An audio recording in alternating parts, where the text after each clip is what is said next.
I don't think he's coming. The end is never the end. Hey, he's back. The end is never the end. Is never the end. Is never the end. Is never the end. How long has he been here? Is never the end. Is never the end. Is never the end. He's going crazy. He wasn't even. He wasn't even talking to anybody. Is never the He's just talking. Never the end. Is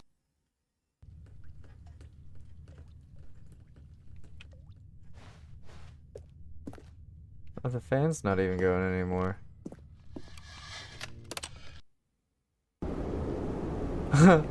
Oops. It's starting to degrade a little.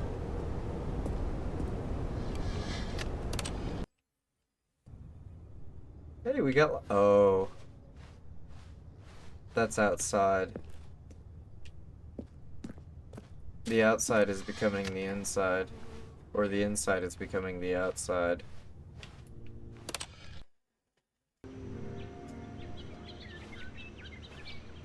Woo! Epic launch! There's a tree growing on the roof.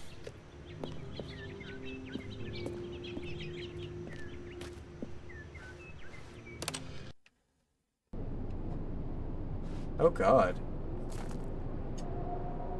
Everything died.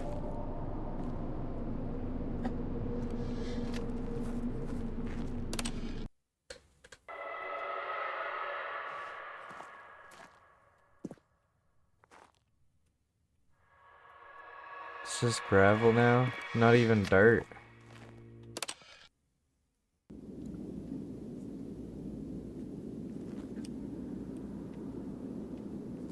Hey yo. It's all sand.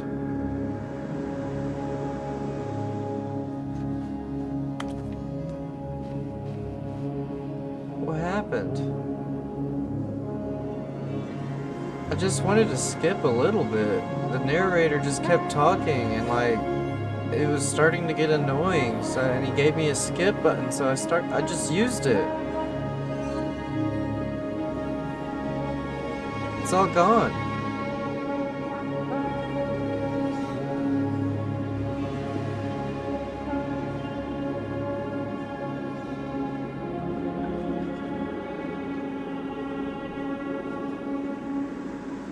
Minecraft desert spawns be like.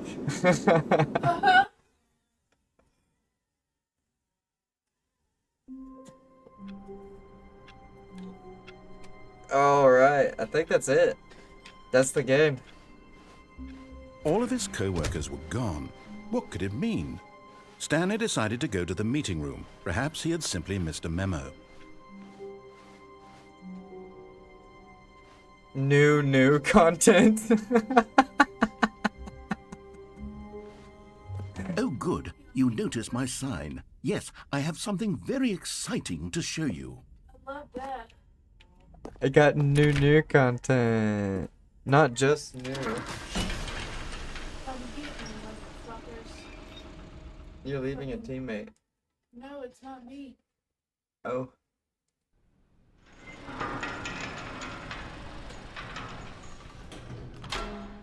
This is the new stuff. Yeah. That's fucking locked. You see, Stanley, I've been reflecting on the Stanley Parable and about how roundly disappointing this Ultra Deluxe version has turned out to be. The original Stanley Parable was a landmark, and any new content for it should live up to that legacy. So forget this Ultra Deluxe nonsense. I say we take it one step even further. Which is why I'm very proud to announce for the first time ever, the Stanley Parable 2. Stanley Parable 2.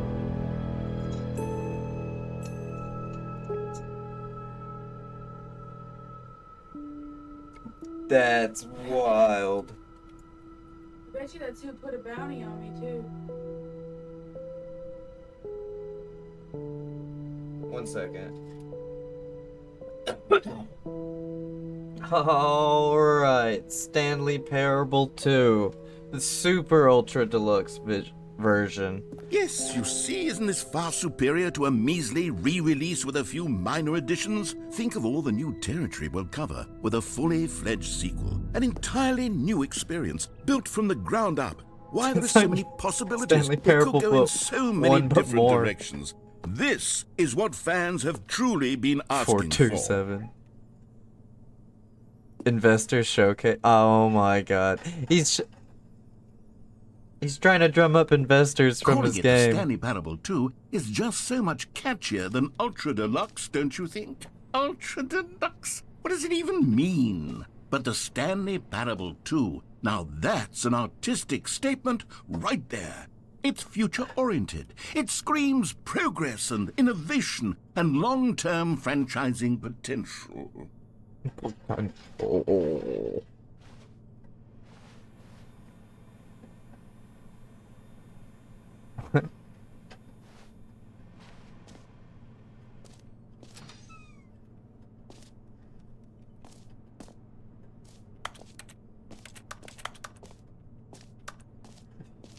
Doesn't even let me click on doors.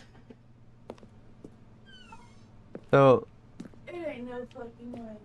they're back. 2 doors. Paradigm shift. Synergy. Brick and mortar approach. Envelope client centric marketing. The color red. Yall. Leverage holistic value. 1 to 2. 1, 2. Genius. 1 is a win. 2 is obviously a win. More TSP, better TSP. Sequential mindshare. They didn't have to do all that, bro. What happened? They threw fucking cluster clinkers or fucking grenades or some shit that fucking in the fucking trash can and it blew up. I didn't even see the second fern. There was a fern that was going to be integral to the story. I'm 3 levels away from this.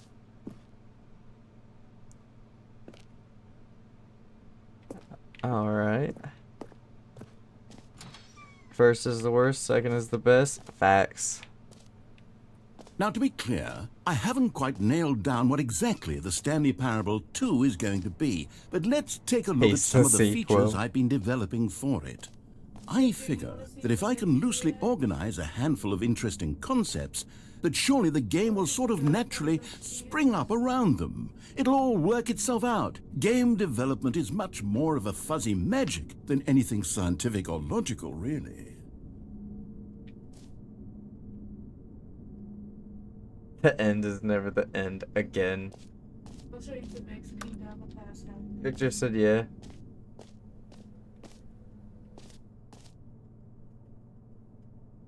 God. Sequels are good. Portal 2, Half-Life 2, Batman Arkham Asylum 2, City, Divinity Original Sin 2, Doom 2, Aladdin 2, Return of Jafar, Dark Souls 2.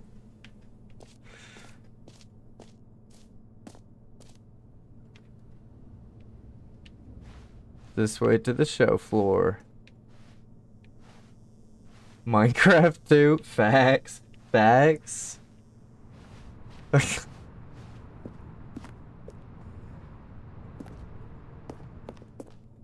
have the darkness.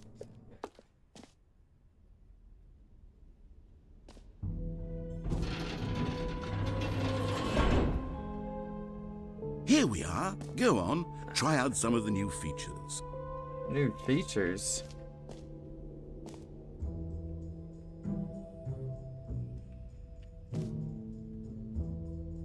Oh, this merch. No screenshots? Good thing I'm not taking screenshots, I'm taking a screen recording. Which technically is a lot of screenshots. I'm taking 60 screenshots a second, so...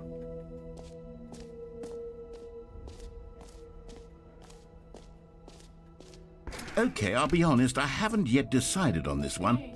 I think that in the new version, the office could use a bit of decoration, like balloons. But I'm undecided on Get Well Someday and Happy 12th Birthday. Which would you go with? Beer Tycoon to play.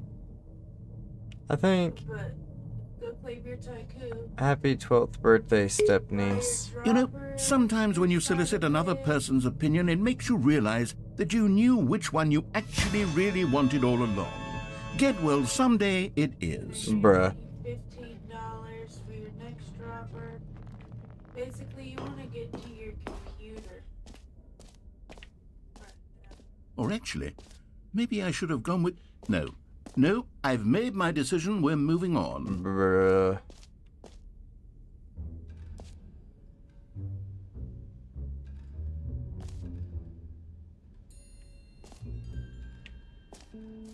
Okay. New content, the jump circle. You know what? Let's bring the jump circle back for Stanley Parable 2 as well. It's... Oh, wait. You already spent all your jumps the first time we saw the jump circle. Oh well. I suppose it can just be a nice decorative piece then. Bruh. Free, new and easy achievement. I can't believe it's that simple.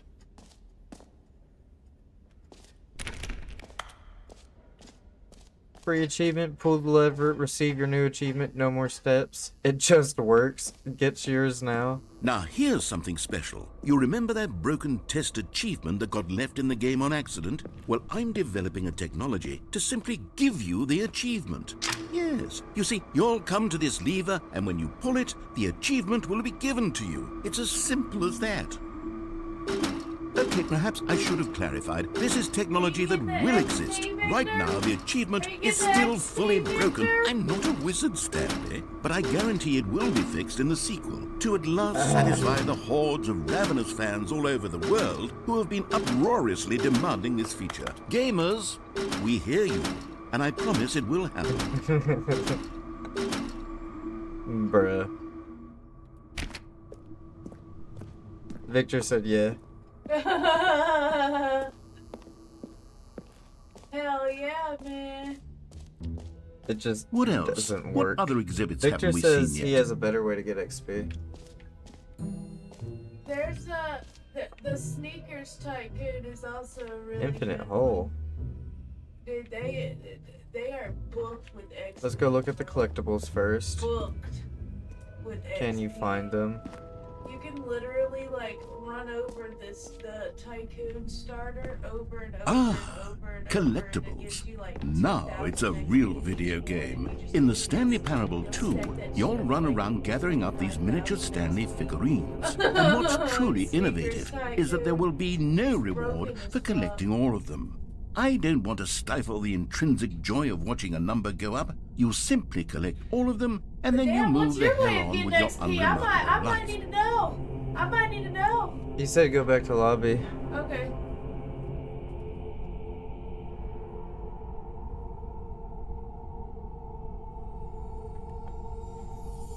That's what Stanley looks like?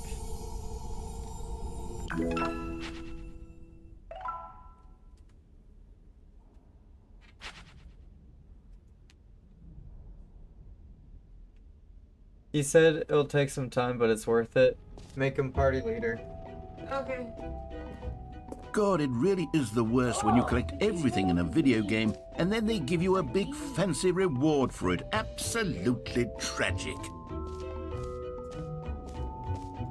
I want to see this infinite hole.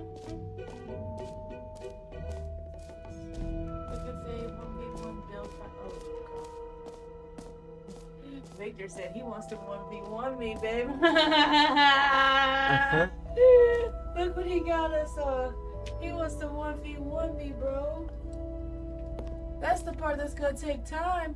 He said I'm gonna have to try to kill him in order to get my XP. He said I don't. That's just where it is. That's why it's gonna take some time, baby. Cause I have to try. The infinite hole. Stanley, here's an idea that I'm truly fond of. It's never been done before in a video game. This is in fact a hole that you can fall down forever. That's right. Infinite falling. You can fall until the end of time if you like. A stunning leap forward for... You see, isn't it wonderful? One of my more ingenious concoctions, if I do say so. Now then, since you've gotten to see the infinite hole, you can press the teleport button to pop back up to the top, and we can continue onward.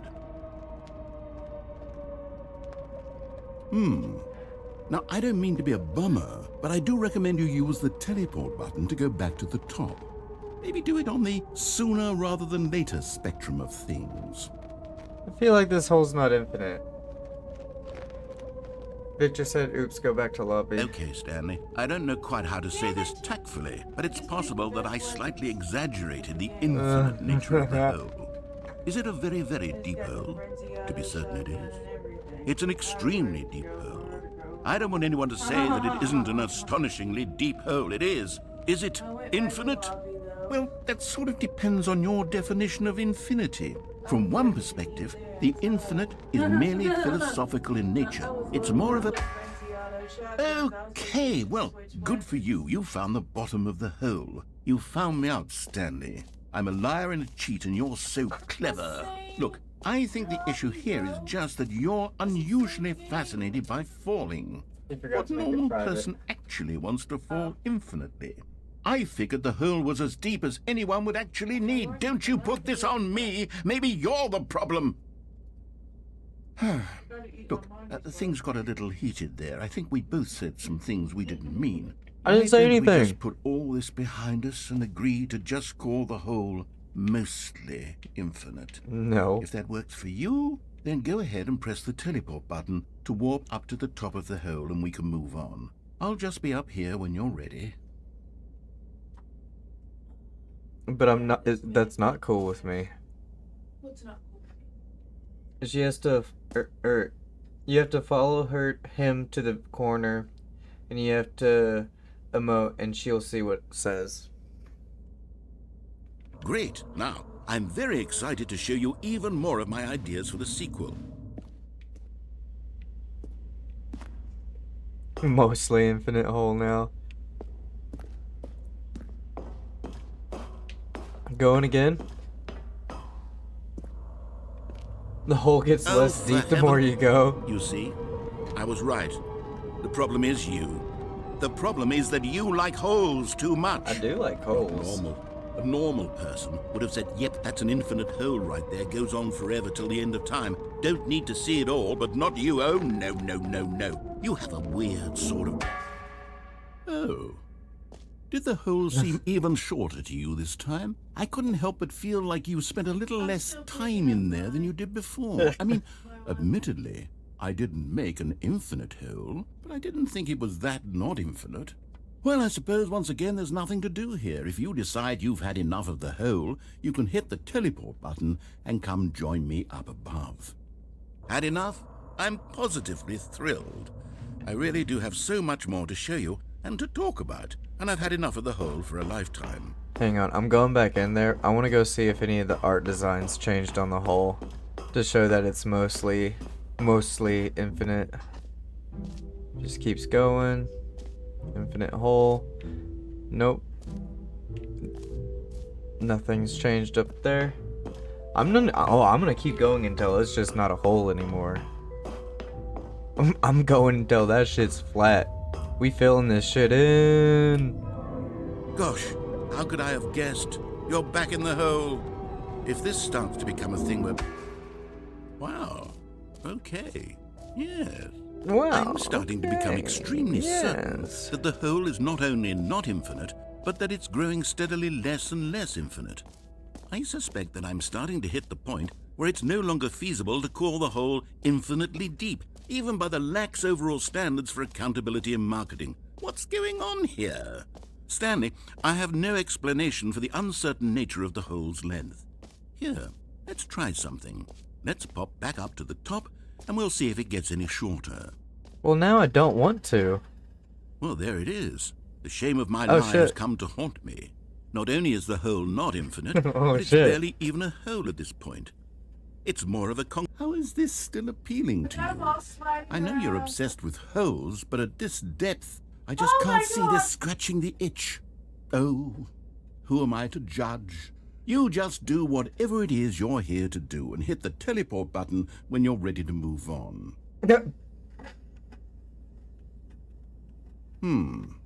Oh Is shit. the teleport button not working? You sure? Well, I mean, I really don't have an explanation. It was working just a Bruh. moment ago. Try it again. It's not Still working. nothing? Well, I suppose there is one thing I can do to fix this. I'm out. Goodbye, Stanley. Bruh, You couldn't bear what? to be away from the hole, and now you'll get more time with it than you could ever have asked for. It's a win for everyone. No, You don't get leave to be me. with the hole. I get to do literally anything else. Take care, Stanley. I hope you and the hole have a wonderful rest of eternity together. The bitch walked away.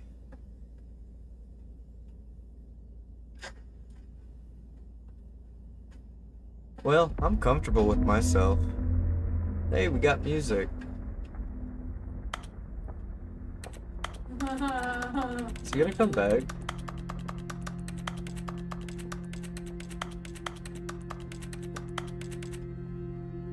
Wait.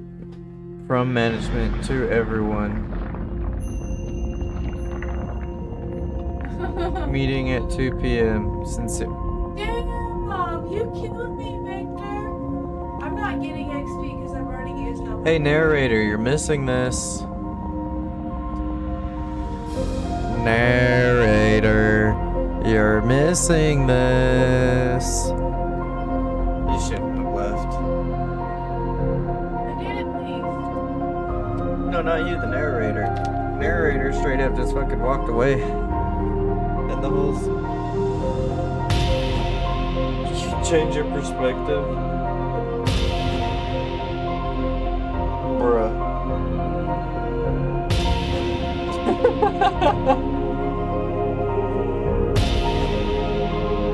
God damn. Why is this so dramatic?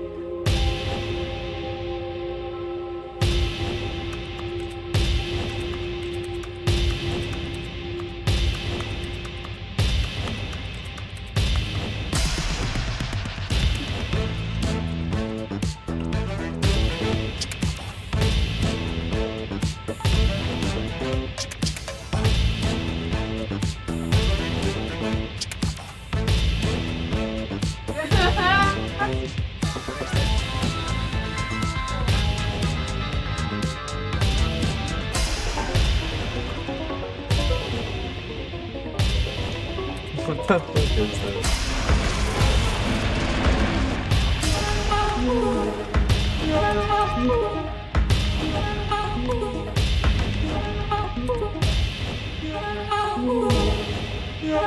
Lord.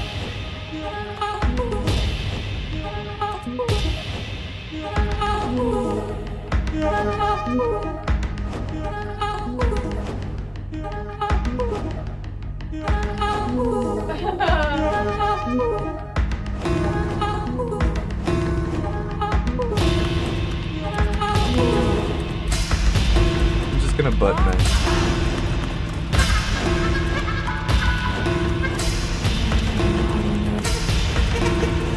Oh God.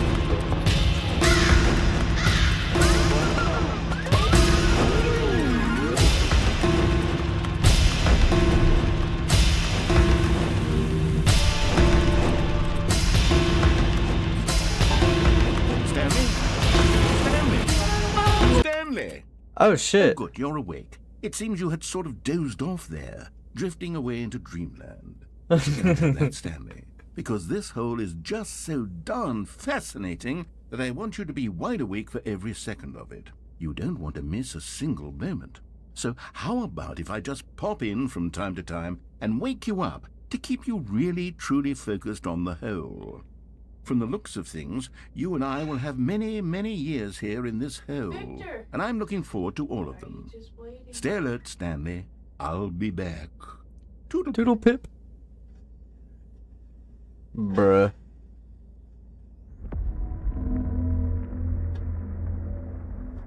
Take me deeper in the hole again, come on. Take me back. Oh.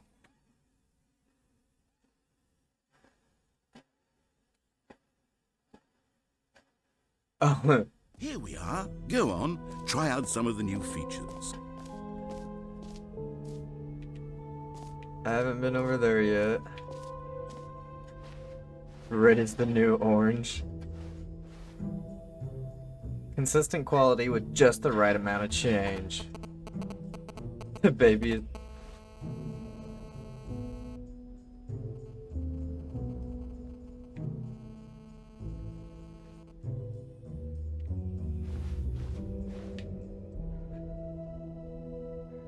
Huh.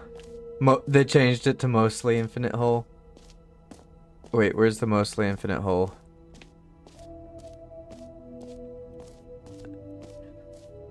Fine, it's ended.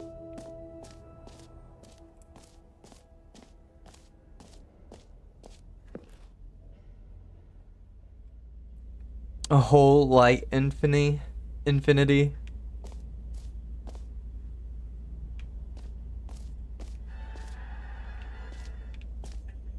They really should have changed these upper ones. Victor said. The holy moly, how deep can it go? Victor said I'm not allowed to kill him no more. He's hiding in a place. They're not letting me back in there. He don't want me to kill him. Wait, what's this? I already got the achievement. I already got the collectibles. Got the screenshots. Used the jump.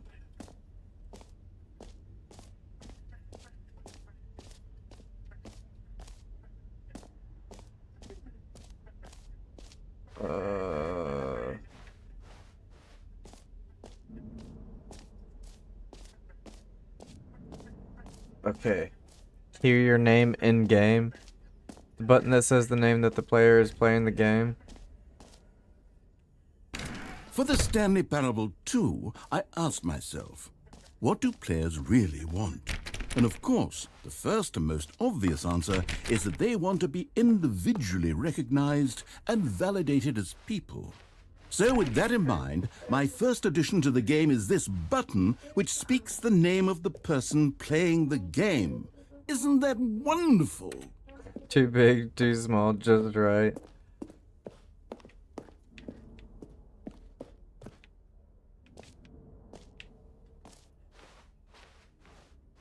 Jim.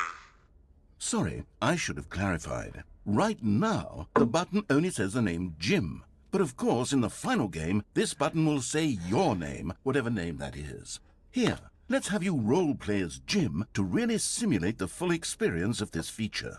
Just play along. I promise you'll love it.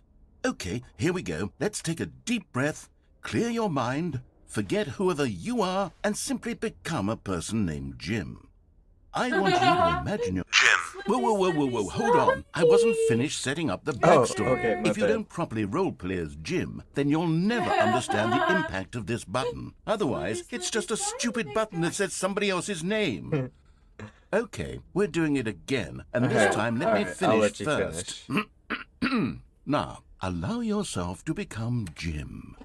Imagine yourself driving to work as Jim, playing frisbee on the weekends as Jim, staying up all night for a popcorn and horror movie sleepover as Jim, developing a crippling substance addiction as Jim, rediscovering yourself Goddamn. through fringe religious groups as Jim, and finally dying a slow death at an old age, surrounded by members of your cult as Jim. Bruh. Do you feel it in your soul? Are you really, truly Jim right now? If so, then please step forward and press the button.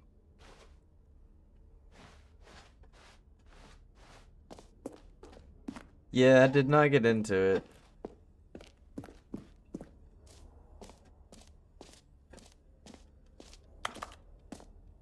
Well, I guess I'm Jim.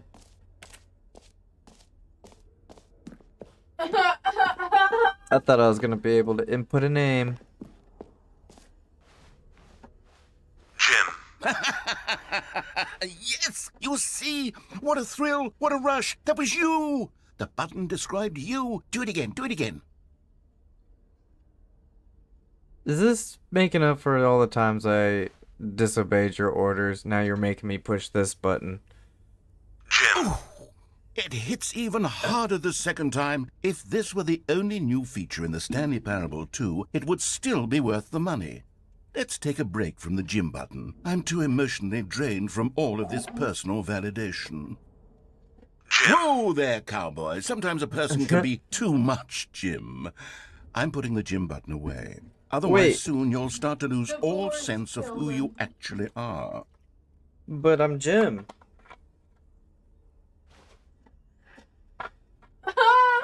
That's sad. I wanted to roleplay as Jim more.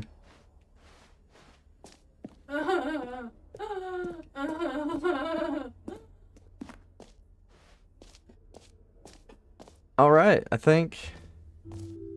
I suppose I could allow only people named Jim to play the Stanley Parable 2. That would actually save me the work of finishing this feature. Good for you, my name is Jim now. Alright. Oh, wait. The reassurance bucket? A common complaint of the Stanley Parable was that it was confusing and paradoxical, that it engendered a chaotic sense of reckless despair in those who played it. Well, I'm happy to say that after much consideration, I've engineered a clever solution to this fundamental problem with the game. It's the Stanley Parable there is a bucket. Reassurance Bucket. You see, Stanley, anytime you're holding the bucket, a sense of calm and ease will fill your mind and your heart. It's true. As long as you hold on to the bucket, the many disorienting contradictions of the Stanley Parable will feel perfectly normal and perhaps even comforting. You may even come to long for the gentle embrace of jarring cognitive dissonance while the bucket is in your arms. And to be honest, it's a much more convenient solution for me than actually redesigning the game to be less uncomfortable. Can you imagine what a pain in the ass that would be? Yes, the bucket is the perfect solution. Come on, give it a try. Oh.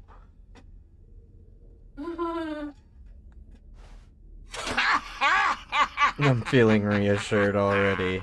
Can you feel it?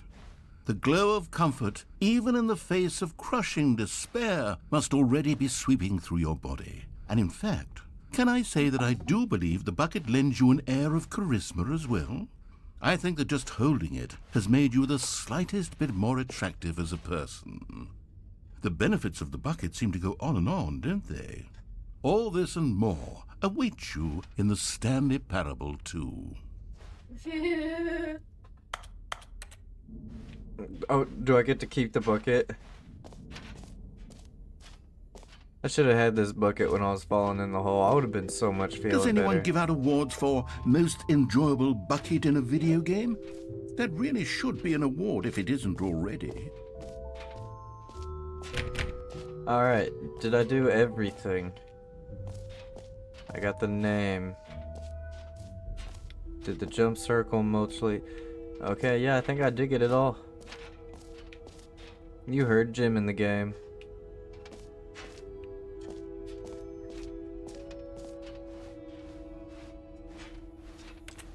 Alright.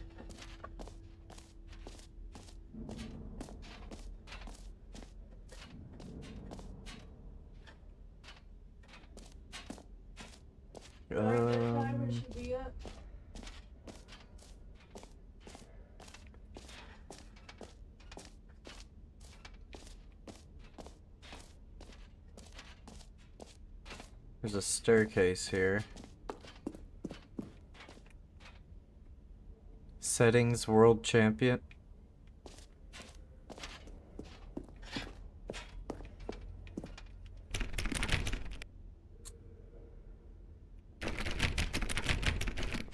Where's the settings guy? I forgot about the settings guy.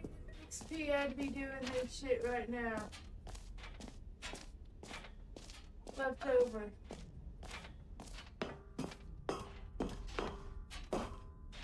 An epilogue would be fun, wouldn't it, Stanley? Yes, it will go at the end of the, well, we'll figure that out later. Bruh.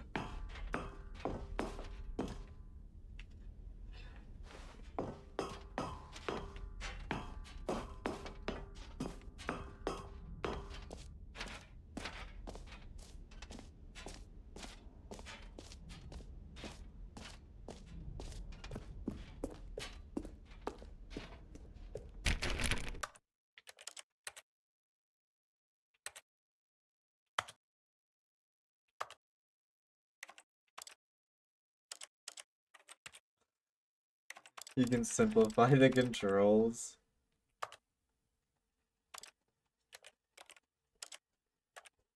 Come in!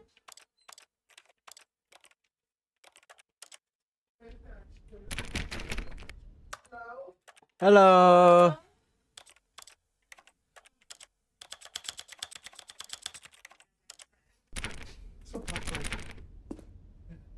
What y'all up to? I just got home and I did something. Ding. Ooh. What'd you do? You gotta look at my thing. Your thing. Yeah, you see my thing? Take you with notice. Oh, you shaved. Oh god. I'm getting annoyed by it. Why? Cause I'm licking it, so I shaved all of it off. Doggone. You look like a child. Victor said his This way is goes way dope. better. It's way better. Now her. Hey, her. What? Not a tranny. You see me, Victor?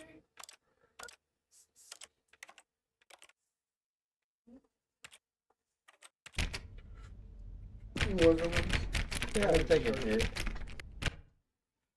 Okay, I guess I'm done. I thought doing shit in the settings would make me settings world champion. You doing? Oh, you're doing. There you go. Alright. Explain. The Stanley Parable. Stanley. Yeah. It's a game where you got this narrator and he's telling you shit and he's a little obnoxious and he like, yeah. Hang on. I got the Stanley Parable reassurance bucket. Did I look at? No. I was reading that what that person said. I realized they were not talking about my beard. I'm sorry. I thought they were talking about me. I'm sorry. I was like, I'm No. a woman. Victor's playing with Jasmine right now. What they're doing an FK timer thing. Oh, that's what they're talking about. My beard. Yeah. I want to see. It low-key would be. It never. None of them worked. Like three of them. Victor said to respawn. Respawn. How did you pop into a two? Push start. Go down. Yeah, go down. Yeah. All right. Have you seen everything you wanted to? Ready to move on now?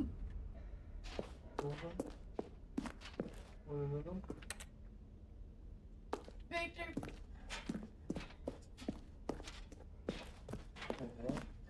The Goo Gun. Never seen the Goo Gun.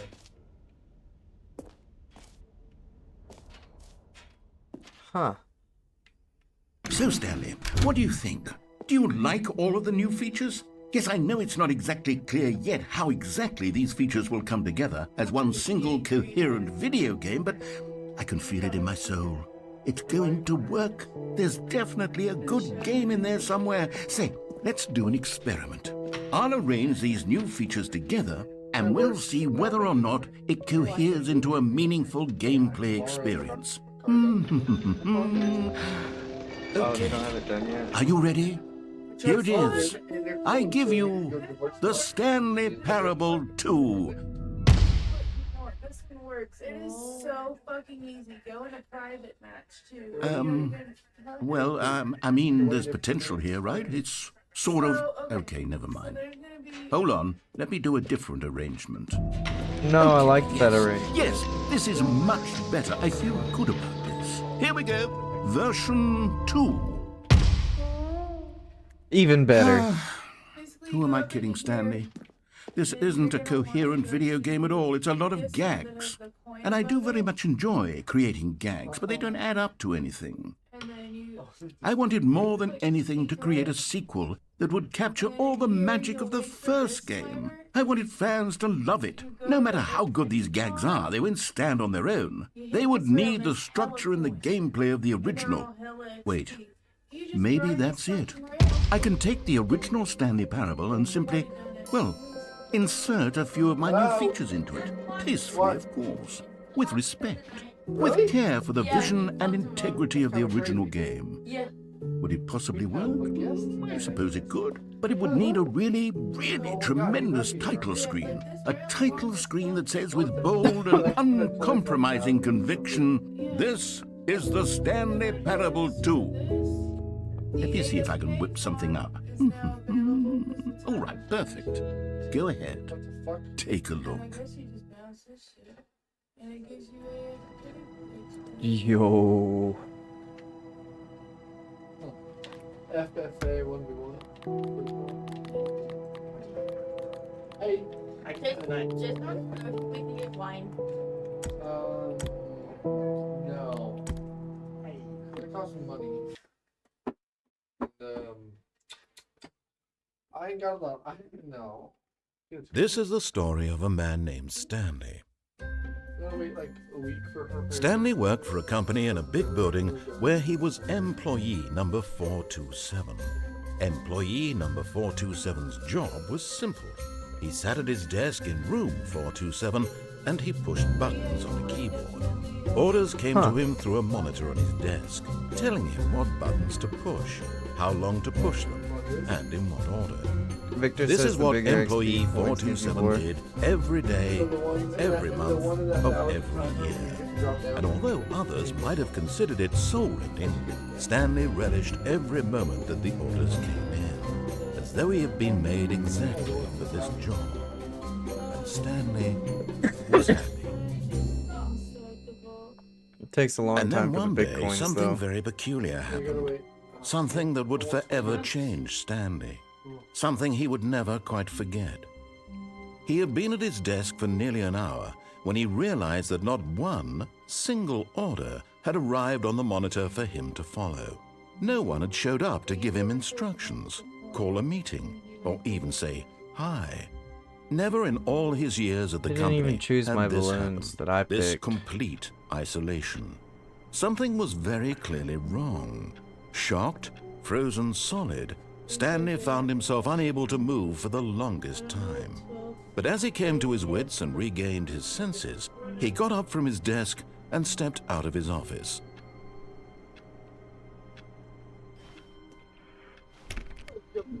Is it really the same game All over of his again? co-workers were gone. What could it mean? Stanley decided to go to the meeting room. Perhaps he had simply missed a memo.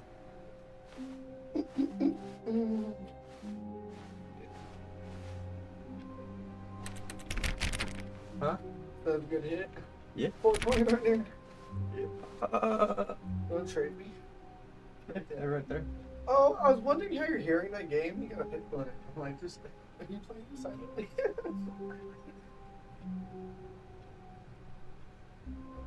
No, with the sound on it echoes through my mic. Stanley felt the bucket calling to Is him, it- you're trying to begging escape him to this pick place? it up. The bucket. Why was he not doing it? The bucket?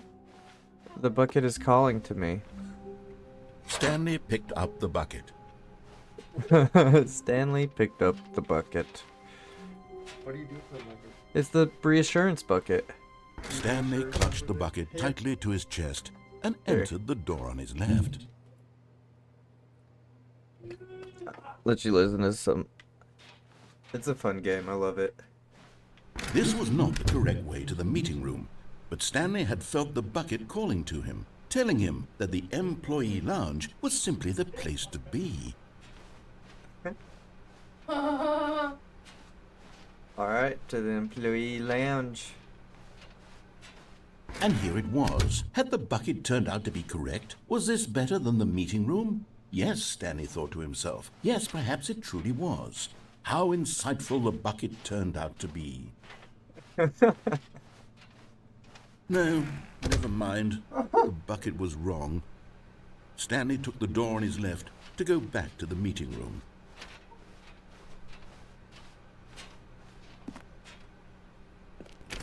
No, Said the bucket. don't go to the meeting room. Go somewhere else. The cargo lift, yes. Go there. Go to the cargo lift. Have you ever been there before? Yeah. This is exactly the Good, same as said the the first bucket. version of Now it. ride the but lift now I all got the way to bucket. the top. There's And something different up there I dialogue. need you to do. Stanley did not question why or how this bucket was speaking to him. It should have alarmed him, of course, because buckets can't talk. But Stanley chose not to think about this obvious fact. He was firmly convinced that the bucket had spoken to him, and he unthinkingly did whatever the bucket asked. Maybe he's I thought the bucket was gonna... In here, Said the bucket. go into this dark room over here.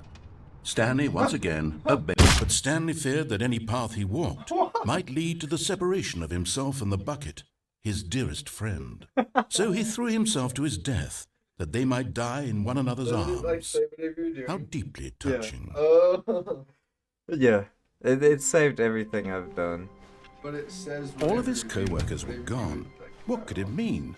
Stanley decided to go to the meeting room. Stanley lifted the bucket into his arms. It'll and a wave repeat of some of it, comfort or rushed yeah, over it'll him. repeat it. The narrator essentially forgets, Stanley and then you touched can the just bucket run tightly through to and his. then This was choose not another the correct path. way to the meeting room. There's a whole But bunch of Stanley different had felt the endings. There's a bucket broom calling to closet him, ending. telling him that the employee I see now lounge it's was repeating simply it. the place to be. And here it was. Had the bucket turned out to be correct? Was this better than the... No, never mind. The bucket was wrong. Stanley took the door on his left to go back to the meeting room. No, Said the bucket. don't go to the meeting room. Go somewhere else. Go somewhere The cargo else. lift, yes. Good. Said the bucket. Hey, Now that door's ride the open lift now. all the way to the top. There's something up there I need you to do. Stanley Fuck did that. not I'm question actually why or gonna how this bucket was speaking to Parkour him. myself into that It should room have over alarmed there. him, of course, because buckets can't talk. But Stanley chose not to think about this obvious fact. He was firmly convinced that the bucket had spoken to him, and he unthinkingly did whatever the bucket asked. Of course.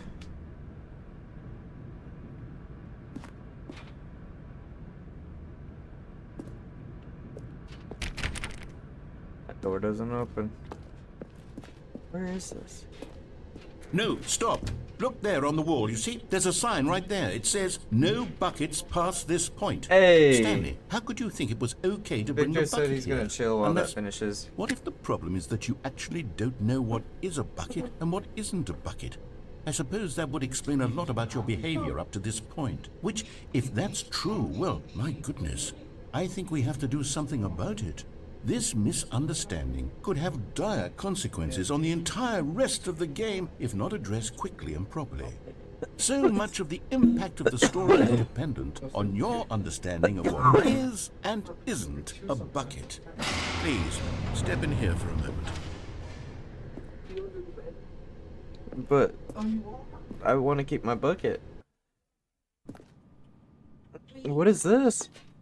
Now then, I'm going to run you through some test scenarios, and you'll tell me whether or not the thing I'm showing you is a bucket. Is this a Simple enough, bucket? right? They Let's should play. tell Is us this a everything we'll ever bucket? need to know about what is or is not a bucket. All Okay, right. let's begin. Item 1. Is this a bucket? Correct. It is a hologram of a bucket, not an actual bucket.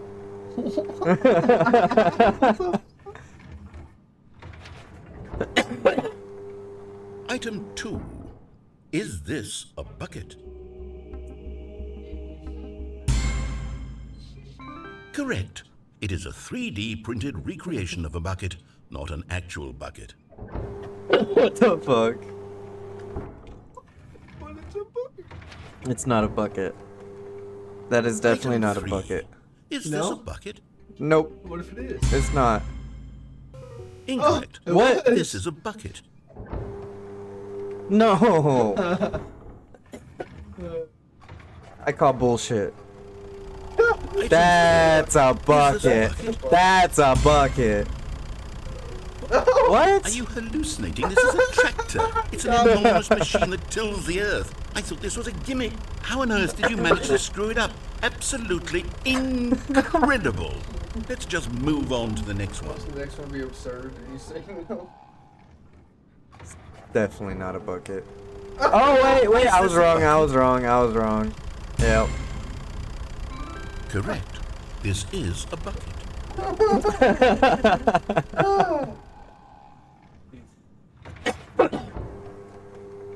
No, Item not a 6. bucket. Not a bucket. Is this a Not a bucket?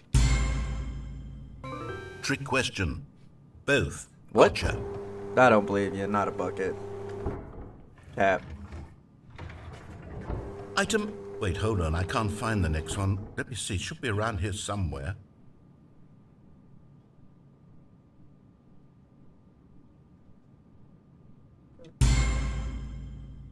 Yes. Thank you.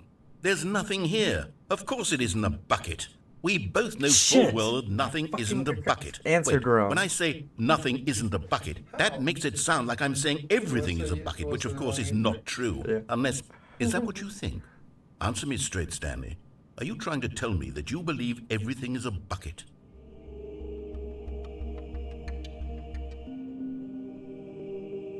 No, I'm not holding a bucket. You know what? I'm too confused to even sort it out. I've lost all sense of perspective. What is a bucket? What isn't a bucket? Mere moments ago I could answer these questions with confidence.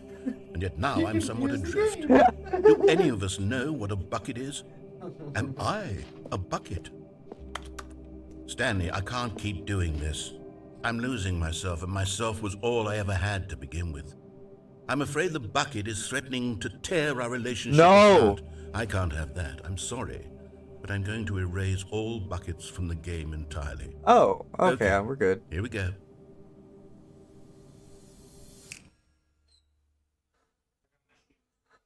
What happened? Is everything gone? Everything Why was. did everything disappear? Everything with the bucket. Everything a bucket? Every single thing in the game was a bucket. Oh my God, I had no idea. How could... Except me. I'm not a bucket after all. And you, Stanley, you're still here. You're not a bucket either. Oh, this is wonderful news. We're not buckets. Yes, I actually feel much more at ease right now. It's delightful to get some clarity on that issue, but it doesn't change the fact that we haven't got a game. So, tell you what, I'll reset everything and we'll put back all of the buckets, okay? Thank you. And we'll know that it's all a bucket. But if you run into anyone else, maybe don't mention that. Who knows what that information might do to a person? All right, here we go. That was wrong. No, that was the bucket ending. The meeting room. Yes, that's where everyone would be. Stanley just needed to get to the meeting room, and from then on, he would never be alone ever Yeah, again. reset me. This game would drive me fucking nuts. No, we got the bucket. We got the bucket ending. When Stanley came to a set of 2 open doors, this was not the correct way to the meeting room, and Stanley knew it perfectly well. All right, Perhaps he wanted to let's stop go by back the to that employee room lounge without the first, bucket. just to admire it. What? The lounge was grand, majestic, perhaps too much. But eager to get back to business, Stanley took the first open door on his left. Yeah, there's just a bunch of different endings to it, and that's kind of the point of the game. Stanley was so bad at following directions, it's incredible he wasn't fired years ago. Look, Stanley, I think perhaps we've gotten off on the wrong foot here. I'm not your enemy, really, I'm not. Yeah, I realize that I smell investing it. your trust in someone else can be difficult, but the fact is that the story has been about nothing but you all this time. Damn, There's they someone think you've been really neglecting, making me Stanley. right out. Someone you've forgotten about. Like a Please. wall of gas Really? fucking timer. I was in the middle of something. Do you have zero consideration for others? Are you that convinced that I want something bad to happen to you? Why, I don't know how to convince you of this, but I really do want to help you, to show you something beautiful. Look, let me prove it. Let me prove that I'm on your side. Give me a He was chance. showing me. And How is it's he gonna like, show you? well, I can tell which pieces are all XP. Oh. I know this shit is worth more. It's really no buckets past this But how do point. you know it's working? Oh, I Now know. listen carefully, this is important. Stanley walked through the red Do door. it already? No. Hey! You found one of them. One of the miniature Stanley figurines. Remember, no reward for collecting all of these, only the intrinsic pleasure of a job well done. You can't buy that sort of happiness, Stanley. God knows I've tried. So, I implore you to savor each and every moment you come across one of these beautiful figurines. Last time I played with you guys. I almost have the All right. big, Ooh. big. What's that Bread with bread. Yeah. Oh, thank God you are willing to listen to me. Do you see that I really have wanted you to be happy all this time? The problem is all these choices. The two of us always trying to get somewhere that isn't here. Running and running and running, just the way you're doing right now. Don't you see that it's killing us, Stanley? I want it to stop. Oh, you got me we in a would loop, both be so much motherfucker. happier if we just stopped. And I think I have a solution. Here, let me show you. Reset, run again, run again, reset. Fuck that, What do we Gabe. want? What are we looking for? I'm so sorry, Thunder, but you could have stayed right here.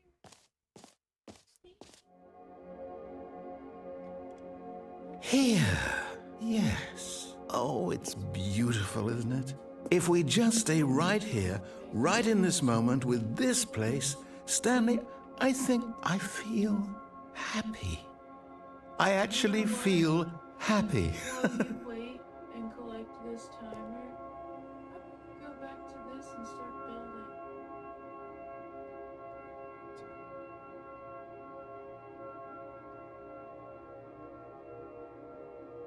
Do you feel happy?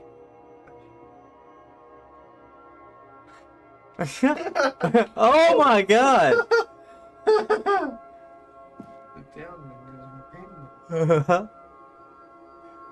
This is nice.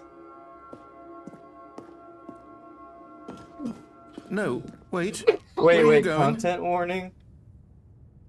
Hang on, let's... Wait, There we go. Now we don't know what we're getting ourselves into. Now, do we, boys? Oh no. Stay away from those stairs. If you hurt yourself, if you die, the game will reset. We'll lose all of this. Damn. so sad. Please, no, Stanley, let me stay here. Don't take this from me. Please, Stanley, think about what you're doing. No! Oh, thank God you live. No, what are you doing, Stanley? Please, I'm asking you not to take this away from me. I can't go back to what I was before. If you die, we'll both go back. Why are you doing this? Stanley, let's go back to the other room. Can you do that for me? You're making him sad. My God, is this really how much you dislike my game? That you'll throw yourself from this platform over and over to be rid of it? You are literally willing to kill yourself to keep me from being happy. Am I reading the situation correctly? Or maybe you're just getting a kick out of it. I don't know anymore. I just wanted us to get along. But I guess that was too much to ask. It looks like you wanted to make a choice after all. Well, this one is yours. Damn. This is dark. I want to kick you out of the game.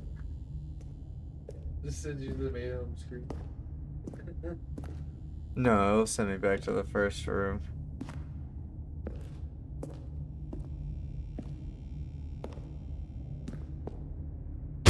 Is it over?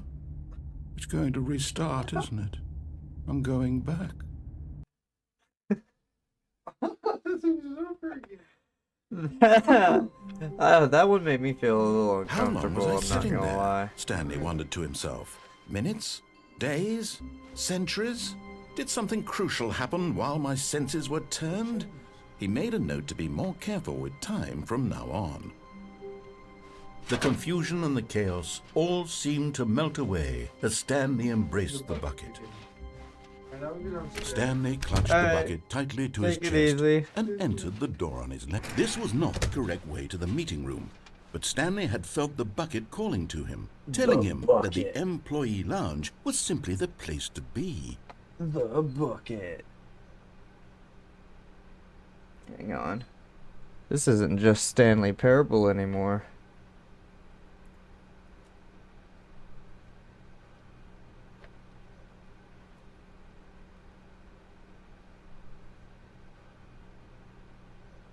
There we go.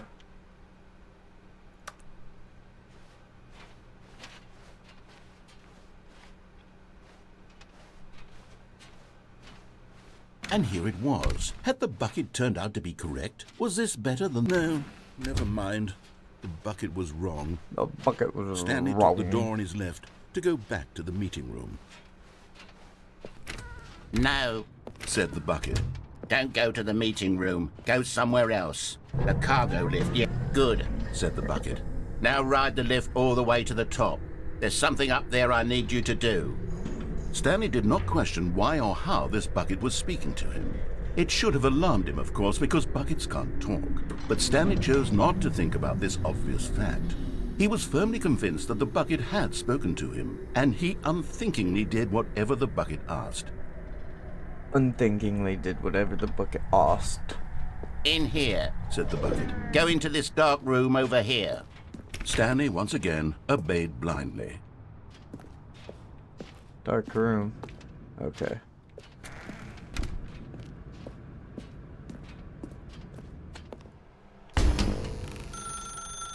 Now pick up the phone. Said the bucket.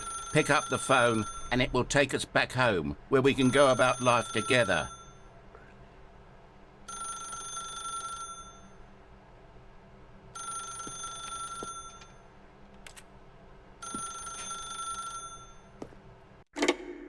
Alright. Me and the bucket This are living... is the sad story of a man named Stanley and his bucket. Bruh. Once upon a time, I gave Stanley a bucket because I thought he was lonely and could use a friend. And then, very distressingly, he began to believe the bucket could speak to him. Oh, hey, Bucket. How you doing, buddy? Hi, watching some TV. Mind if I join you? Life's good.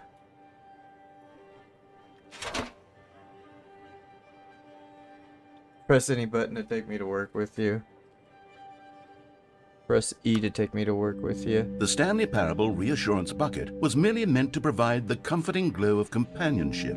It doesn't literally talk and give you orders. Whatever Stanley is hearing the bucket say to him is just in his head. Lately, I've been concerned about him. Wouldn't you be concerned as well? To see him delusional like this, obsessing over an inanimate metal object? I want to say something to him, but I don't know how I can convince him. I don't know if he'll listen to me. Don't care, I got the bucket. Well, I'll try anyway. Stanley, can you hear me? Listen to me. It's just a bucket. It can't think, it can't talk. All it will ever truly do for you is effectively transfer a liquid from one location to a different location. That's it. It doesn't do anything else. Don't listen to the loud man. You see, he's not listening. He's still taking orders from the bucket. You know, once upon a time it was me he took orders from. Me he trusted and listened to. Now all he cares about is his awful bucket. His stupid hunk of metal. It's sad. I suppose he doesn't need me anymore. From now on, he's just going to cling to this bucket, this cold, empty bucket, this sort of shiny bucket. Well, I'll give it this. The bucket does have a nice shine to it.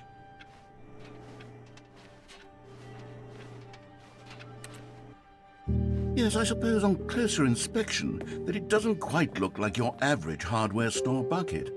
It's just a little more, what am I trying to say? Sturdier. More capable of transporting liquid, like it would be better at moving an amount of water from one room to another. Oh my God, what am I saying? Better at carrying water from room to room. It's a bucket. It's literally just a bucket. Why do I feel some need to point out the ways in which it's so much more than just a regular bucket?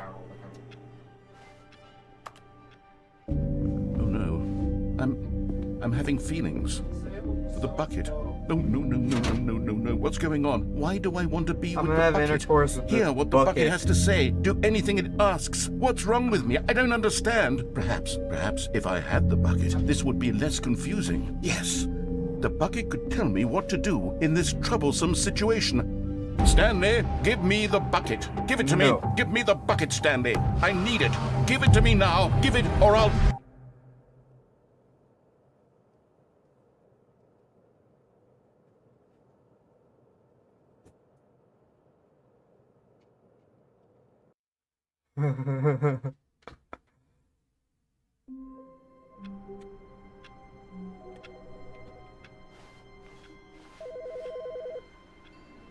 Go.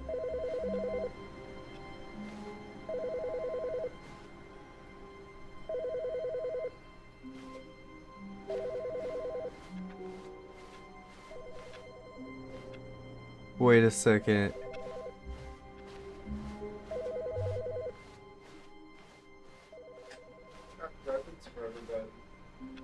The bucket killed the narrator. Warmth spread through Stanley's arms. With the bucket in his arms again, he was Yeah. home. Stanley's Parable too. Isn't that like an escape game? No, it's like a choices game. Now I only hear the narrator whenever I have the bucket. Stanley clutched the bucket tightly to his chest and entered the door on his left. This was not the correct way to the meeting room, but Stanley had felt the bucket calling to him, telling him that the employee lounge was simply the place to be. And here it was. Had the bucket turned out to be correct? Was this no? Never mind. The bucket was wrong. Stanley took the door on his left to go back to the... And so the two of them detoured through the maintenance section and walked straight ahead to the opposite She's door. building shit.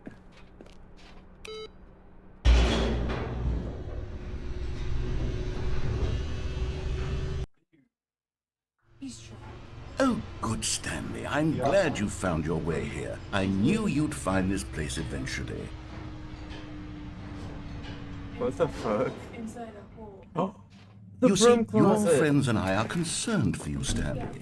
We've come together here because we care about you very much. It's this bucket you're carrying around everywhere. The bucket isn't even from the original Stanley Parable. It's just sequel content. We're the ones that matter, Stanley. Classic characters from the first game, The like the thing Adventure finished. Line and the Broom Closet. Because that's what fans want from a sequel. They want more of their favorite jokes, not this bucket that they've never seen before. Yes, I know I'm the one who gave you the bucket, but you're spending too much time with it. Don't you want another story involving the Adventure Line? We could No. make the Adventure Line go somewhere new. Yes, yes, that's what the fans want. Let's do it. As long as I get to keep my bucket. Whee! Look at that wacky line. Who knows where it'll go off to next? Oh, and it played some silly music as well.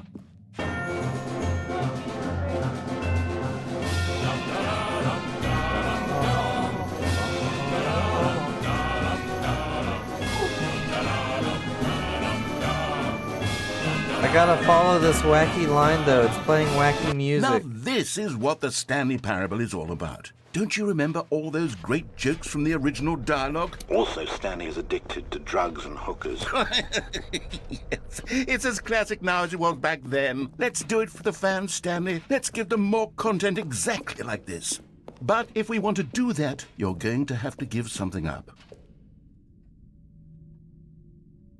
I don't want to give up my bucket. Don't you get it, Stanley? We need to get rid of the bucket. That's why I'm very proud to introduce a brand new character. This is the Bucket Destroyer. I think it'll make a wonderful new addition to the rich lore of the Stanley Parable. True, it also was not in the original game, but it's such a well-fleshed-out character with so much personality that to me it already feels as though it's been part of the cast all along. Don't I you can't agree? shut this down. Can you guess what the Bucket Destroyer does? Surely you don't need Can me you to spell guess it what out the for you. bucket destroyer does? Go ahead now, Stanley. Say goodbye to the bucket, and then pop it into the machine when you're ready. I have to destroy Now the listen to bucket. me. It's crucial that you give it the bucket. I don't know what the Bucket Destroyer will do if it can't destroy your bucket. Destroying buckets is all it knows. That is its singular personality trait. Sure, I can hear you saying, how does a character with only one personality trait deserve to join the pantheon of beloved Stanley Parable characters? Well, you see, if you were to really explore the Bucket Destroyer, you would see that its desire to crush buckets is so densely loaded with complexity and nuance that it's really like 10 personality traits. What other object in this game can you even say that about? The broom closet? Certainly not. I wonder what sort of Bucket Destroyer merchandise the fans will be clamoring for after this. Okay, the Bucket Destroyer is getting very upset now. You'll have to hurry and feed it. We can't get back to the classic Stanley Parable characters like the Adventure Line or the Bucket Destroyer until you crush that damn bucket. Quickly now, the fans are waiting. Do it, the fans, Stanley. Give the fans what they want. Hurry and... Fuck! I'm not destroying this bucket. I killed myself. Nice. Halo music? The Bucket Destroyer, my prized creation. You had so much potential. We were going to do such marvelous things with you, tell such spellbinding stories about you. I know all of that's it not Halo squandered music, but... now. Goodbye, new friend. For the moment in time that you were here, I actually feel bad you about the Bucket were Destroyer now. magnificent.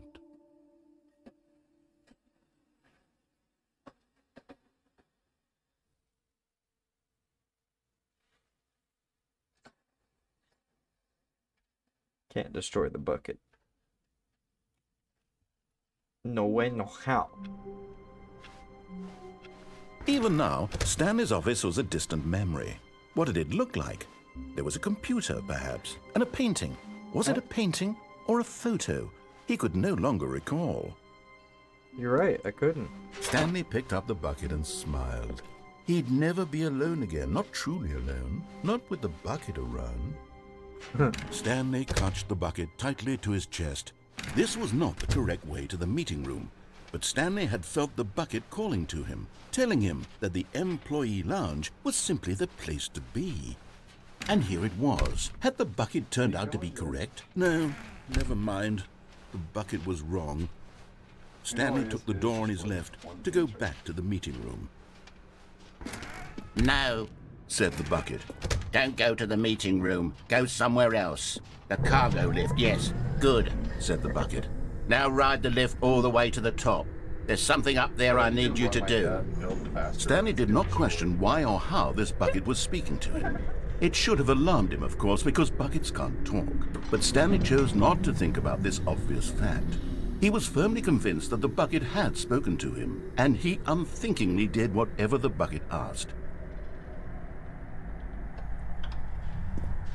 In here. Said the bucket. Go into this dark room over here. Stanley once again obeyed blindly. Victor, I'm out building you. Now pick up the phone. Oh, hold on. Why did you unplug the phone? Were you trying to resist the bucket's orders? Stanley, I was joking. Obviously, the bucket isn't talking to you and telling you to do things. Buckets can't talk. It was a joke. Don't you get the joke? It's funny, Stanley. A talking bucket. Oh, yeah. Can't you see?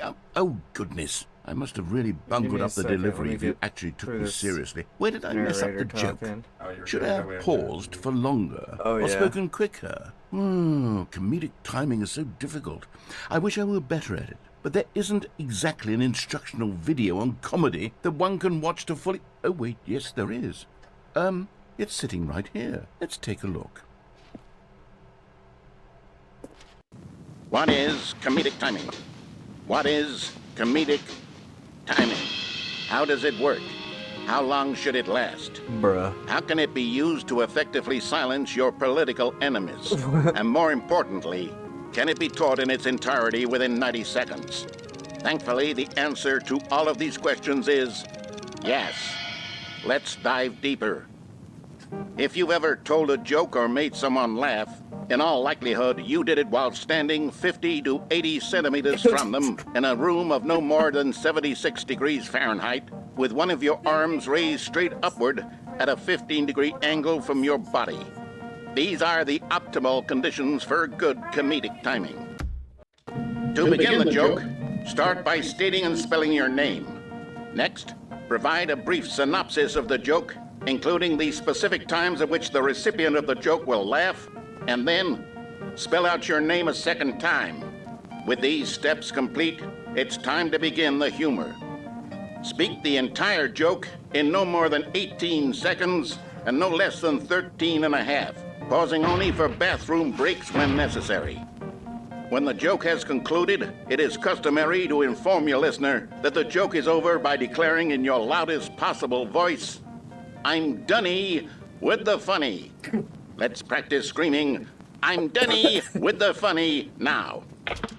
I'm Dunny with the funny now. Good. This saying is a perfect example of expectations management, which is the cornerstone of good comedy. Finally, it's time to hand out surveys.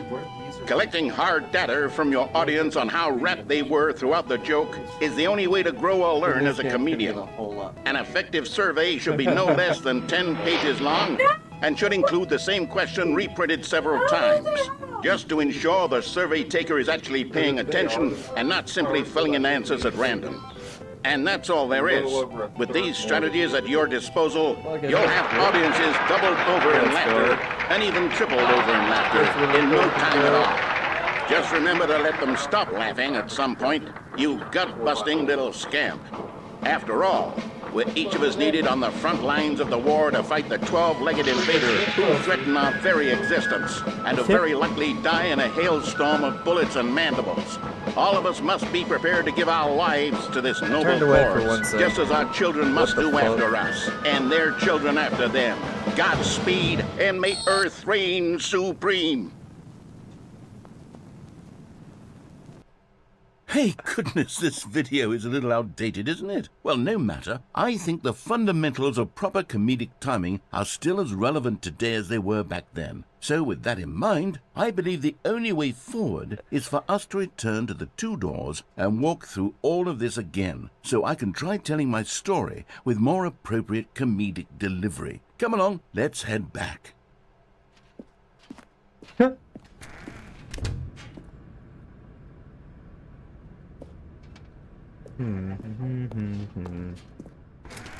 But yeah, roommate. The walls are back. I can feel it. This time, I'm really going to we got nail some the those delivery. You'll be in stitches. mushrooms. A talking bucket, you'll say? How ridiculous. Well, How yeah. absurd. What a hilarious concept. The king of comedy. That's what you'll call me. Thank goodness we had the instructional video. Otherwise, who knows where we'd be right now. Well, I wouldn't be the king of comedy, that's for sure. Sure. The bucket spoke to Stanley. The bucket spoke. The bucket spoke. Oh, I'll figure it out on the fly. No need to What overthink happened, things. Victor? I'm smearing your ass right now. The bucket.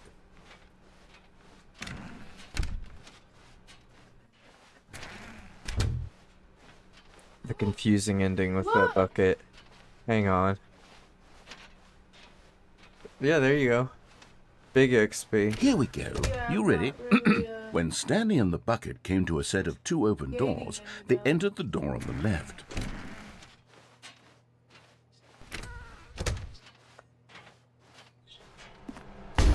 What? We're back at the phone already? No, what's going on? There was supposed to be several rooms leading up to this. There was supposed to be a build-up to this point, a dramatic display of remarkable comedic wit which culminates in this scene with the phone. But now the timing's completely off. The joke will never land, or not the way it was meant to. And it's all my fault. I must have forgotten that the phone room comes immediately after the two doors room. What an egregious mistake. I've made a fool of myself. I don't deserve the title of King of Comedy. I'm nothing. I'm not even the lowliest joke-telling whelp. Nope. I think I need to go back and rewatch that instructional video again. Yes, surely that will help me improve my... Here we go. You ready? When Stanley and the bucket came to a set of two open doors, they entered the door on the left.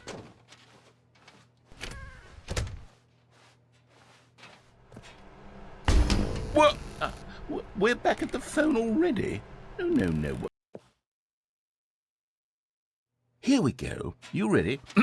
When Stanley and the bucket came to a set of 2 open doors, they entered the door on the left.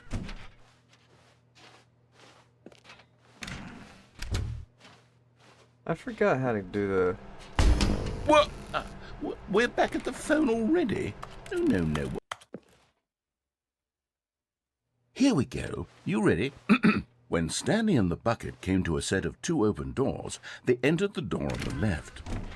No. You were supposed to go through the door on the right, leading back to the phone. Did you not even look at the instructional video? I think this is all covered very clearly. There's no way I can make the comedic timing work now. It's done. The joke is completely done and over. It's all your fault, Stanley. I'm going to be ridiculed in the community of other joke writers. I'm going to be shamed at every one of our meetings from now on. All because you couldn't watch a simple video and take a hint. Are you proud of yourself for bringing me down, Stanley? Are you proud?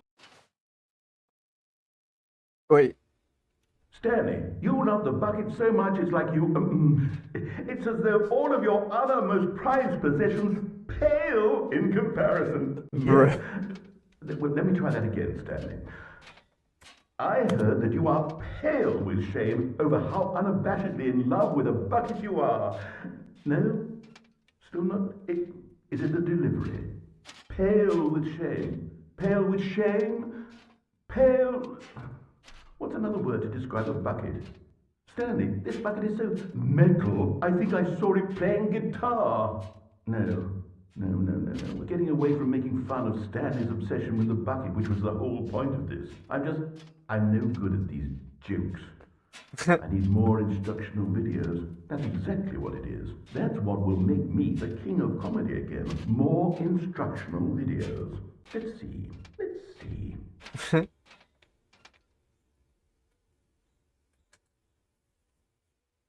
Oh, Victor said he's gonna go eat, so he'll be right back. Okay. I'm just building my life away right The good old now. bucket.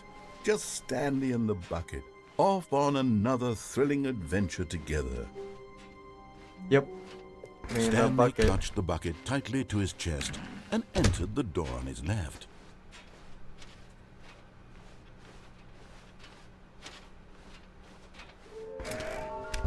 Oh, wait. That's right. I'm looking for... Trust the completionist instinct.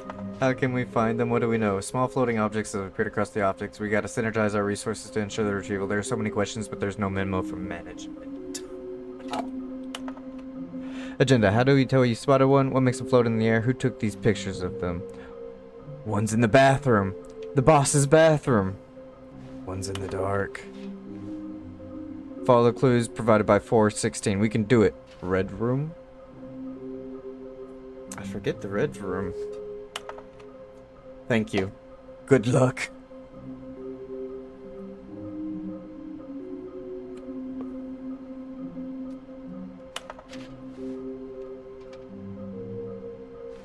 Artist's rendering. Alright. Source of levitation. Roots. I saw one in cargo room. Do we need contracts for them? How many are there? 6. Why floating? Our quarterly success. They underlined magnets. Should we make them employees? Interns? Yes.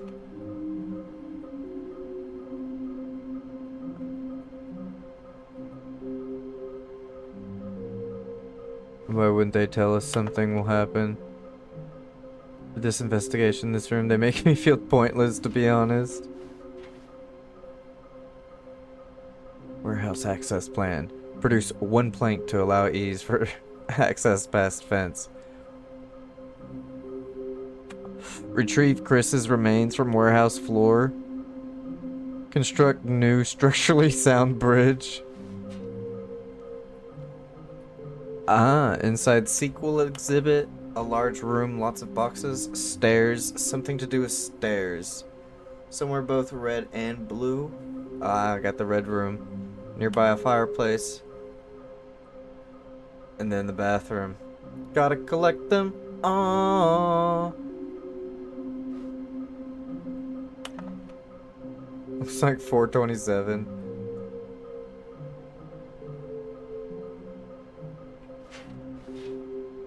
There will be a reward for finding them all. Stop kidding yourselves. There will be cleaning of this wall required. Alright. Oh, Stanley, can you feel it? The broom closet. It wants the bucket. You can feel that, can't you? The aura of jealousy? It's as clear as day. This broom closet believes it deserves the bucket. I can really feel it now. It's a bucket. It belongs in a broom closet. That's what the broom closet is trying to say here. It's supposed to go with the other cleaning supplies. Good for you, Stanley. Don't give in. Don't hand over the bucket. I know how hard it must be, given the pressure that the broom closet is putting on your shoulders right now, but you have to be strong. This is your bucket. This is your companion and lifelong friend. You can't hand it over. Oh, no. We're getting into name-calling now, it seems. Is this how low the broom closet has sunk, that it has to resort to this stream of petty insults simply in order to get you to hand over the bucket? Stanley, I never liked this broom closet for a variety of reasons, but even this is worse than I had imagined. And wait, now the broom closet has the gall to imply that you and the bucket are not truly deep and lasting friends? That your relationship is purely superficial and convenient? That your life is so banal and meaningless that you'd feel the same sort of kinship towards any inanimate object which happened to lay in your path in an even partially enticing manner? Well, I never. Hey, what's up, Go on, Olivia Stanley. 241? Lay Thanks into for the it. follow. Really tell the broom closet off for its demeaning comments. Expand on the wide variety of experiences you and the bucket have shared together. Go through each of them point by point.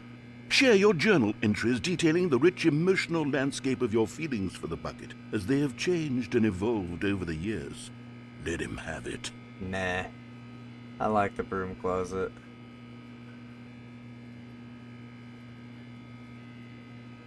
Okay, I've got you something which I think will help settle this debate once and for all. Here we go. There. Now it's settled. No more debate. No more discussion. It's the Take property a of hike Stanley broom now. closet with all your meandering philosophical diatribes about the nature of cleaning supplies and their relationship to broom closets in the natural order of things.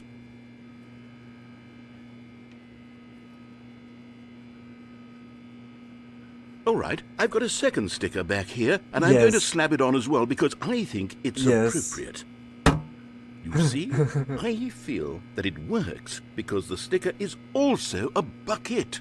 Dubs. That way, if you're ever unsure whether the thing you're holding is a bucket or not, you can look down at this sticker and say to yourself, ah, it's a bucket. It There definitely really is a wide bucket. variety of applications for this sticker. Do I get another sticker? I want some more You know bucket what? bling. I could take the name-calling and the dismissal of your kinship with the bucket, but now the broom closet is just giving us the silent treatment. And to be honest, I'm sick of the pettiness on display. You can stay here all you like, but I've had it with this impetulant room of cleaning supplies. Easily the most childish such room I've ever been in. I'll see you outside, and we can get on with the story about you and your bucket. Okay, I think he's done.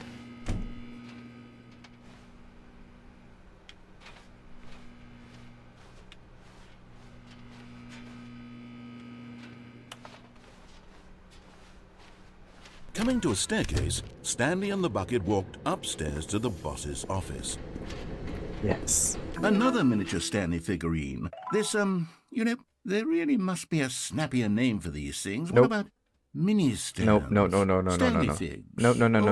What about Stanley figurines. Yes, I think I like that. No. Another Stanlerine under your belt. Well, Stanlerine actually has a ring to it. Not But Stanley gonna just couldn't do lie. it.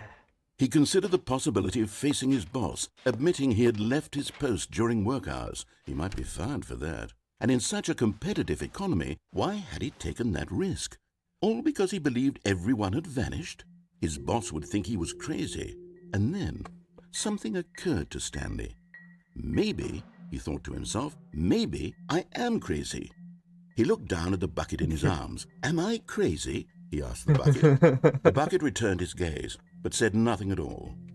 That's strange, Stanley thought. Usually the bucket is a source of guidance and wisdom for me in difficult times such as these. He held the bucket close, yet felt none of its familiar reassurance and comfort. And that's when Stanley realized, this isn't my bucket. It's just a normal, everyday bucket. What? Someone else's bucket, perhaps. How did I end up with someone else's bucket? This is all terribly wrong. Surely no good would come from this. Who knows what sorts of bizarre hallucinations Stanley might experience without the psychologically grounding presence of his bucket. And indeed, now he noticed that the rooms were repeating, which was, of course, very odd. And now he felt himself floating off the ground. Oh, gracious, he exclaimed. Without my bucket, I've gone truly mad. Where is it? I must find it. Far off in the distance now, he heard it, calling to him. Stanley! Stanley, it's me, the bucket. Could it truly be?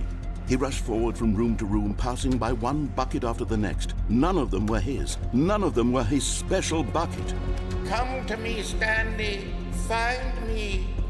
He had to find the bucket. He had to return to his old friend. It was the only way to truly restore his sanity. And then suddenly, he froze dead in his tracks. He knew where the voice of the bucket had been coming from. The real bucket was inside of him all along. It was incredibly painful. Stanley doubled over in agony and blacked out. What the fuck? This is the story of a woman named Mariella. Oh. Mariella woke up on a day like any other. She arose, got dressed, picked up her bucket Yes, of comfort the and bucket. security, and walked to her place of work. But on this particular day, her walk was interrupted by the body of a man who had stumbled through town, talking and screaming to himself, and then collapsed dead on the sidewalk. Right away, she knew what the problem was. This man had no bucket. Yes, Of course, he'd no gone bucket. mad, ranting and raving about a narrator describing all of his actions and how everything is predetermined and free will is an illusion and it's all just a video game. It could all have been prevented if only he'd That's taken his ridiculous. bucket with him. Perhaps he didn't even realize he'd forgotten his bucket at home in the first place. How cruel the world can be, Mariella thought, and she hugged her own bucket even tighter. But of course, she had no time for this. There were a myriad of confusing problems she would soon have to confront at work, for which her bucket would provide absolute guidance and total clarity on everything. Heck yes, she thought to herself, my life kicks ass. And she backflipped all the way to work. I think he's still eating. She backflipped all the way to work. Babe, we needed to get you a bucket. A All comfort of his reassertion. co-workers were gone. A comfort What did it and mean? research. Stanley decided to go to the Fuck it. meeting room. Where are we going today? The bucket asked. Stanley just smiled. Anywhere they went together would be perfectly fine with him. Huh? How about we get you Stanley clutched I the need a bucket bucket. tightly to his chest and Just entered like the this. door on his left.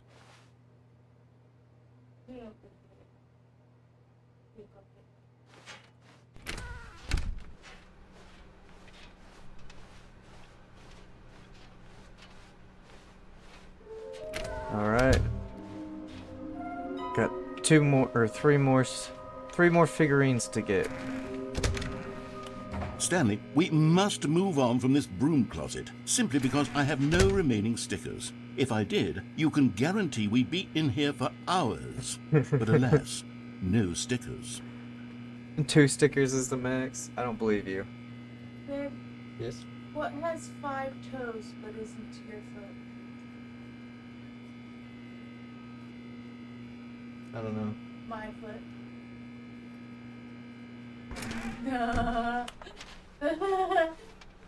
Coming to a staircase, Stanley and the bucket walked upstairs to the boss's Water? office. A glass of water. I was close. Which one is faster, hot or cold? Hot? Yeah, 'cause you can catch a cold. Money in the morning, money in the evening, money for breakfast. Money crisp. Okay, I'm going back to the name of these little Stanley No, I like figurines. And now I'm Stanlerines. torn between Stanlerines and Figlies. What Nope, do you think, Stanley? Stanlerines. What name better encapsulates the intrinsic sense of happiness that you get from seeing a small number in the corner of your screen go up by 1? Let me sit on it. I'm sure it will come to me. Stanlerings.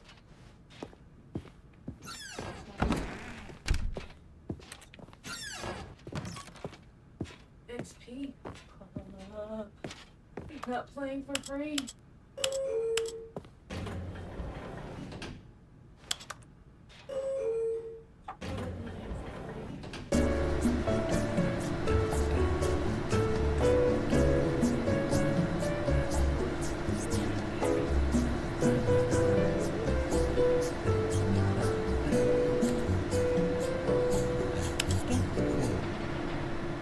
Let you in on a tip. The elevator still doesn't do anything with the bucket. Stepping into his manager's office, Stanley was once again Fireplace. stunned to discover not an indication of any human life. Crushed by the weight of this revelation, Stanley may have broken down into an emotional dumpster fire, if not The for the soothing elevator presence of the song. bucket. Even now, in his darkest of hours, did the bucket's love that warmth and song. guiding light pierce the dark clouds of confusion and chaos. It would be with him Because I stood in the always. elevator. The bucket would, and he knew it. The two of them were inseparable. At this point, Stanley was so absorbed in the tender spiritual connection he shared with the bucket that he didn't notice the keypad behind the boss's desk. Nor in his bliss of simply being near the bucket did he have any notion that the PIN number for the keypad was 2845. All up and be really Yeah. Yeah. Stanley just sat around twiddling his thumbs. Trying to input anything on the device was useless, since he could never possibly know that the combination was 2845. Yes, I would love a dab. Yes, I would love the 2845. Yeah, it's crazy. Stanley's never gonna guess that. You know how long it would take to guess 2845? Like, we'll start at 1111.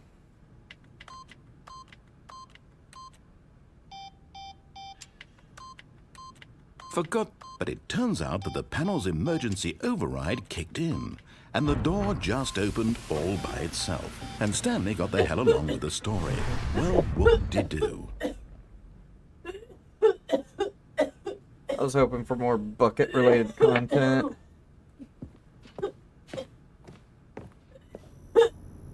We're looking for a fireplace. Thought there would be a figurine here. Hey, wait. You're getting close now, Stanley. You've nearly gotten all of the Figler Anlarines. Very soon, you'll collect the last one, and then the first number will figurines. equal the second number, and that will be it. We'll be different people by then. Different in the sense that we used to have none of them, and now we have them all. You can't go back to when you had no Figler Anlarines. None of us can.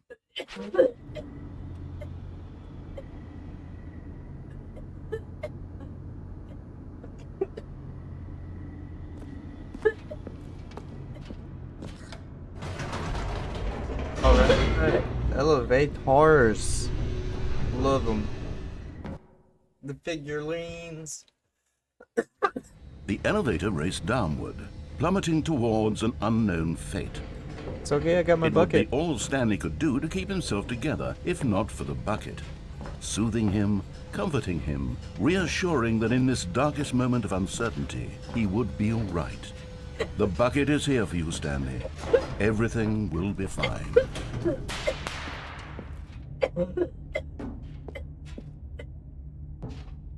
Stanley and the bucket walked straight ahead through the large door that read, Mind Control Facility.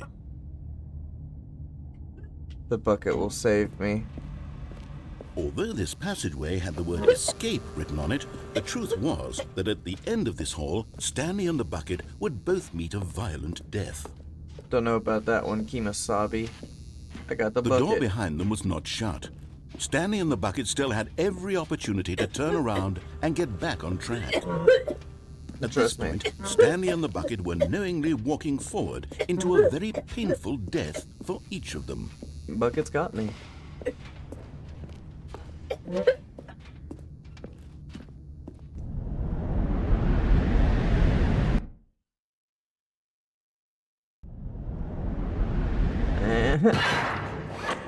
Let's go.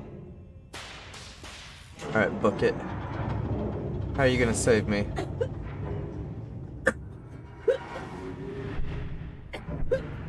As the machine whirred into motion and Stanley and the bucket inched closer to their demise, Stanley reflected on how meaningless the bucket's warmth and comfort had turned out to be. To be sure, it puts the mind and the soul at ease to embrace the bucket, but what use is a sense of ease when you're about to be crushed to death? This is what Stanley thought to himself, and he sort of kicked himself for wasting so much time carrying a bucket everywhere. Farewell, Stanley.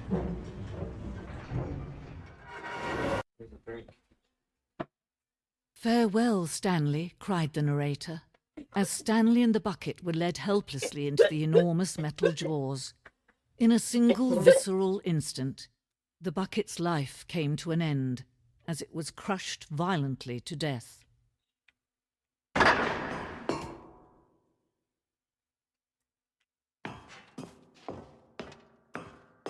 It was a shame, the death of such a magnificent bucket. It's true that all buckets are radiant in their own way, but this one stood above the rest. Why it not was me? a glorious bucket Why aren't to you behold. talking about me? Wait. Where is my bucket?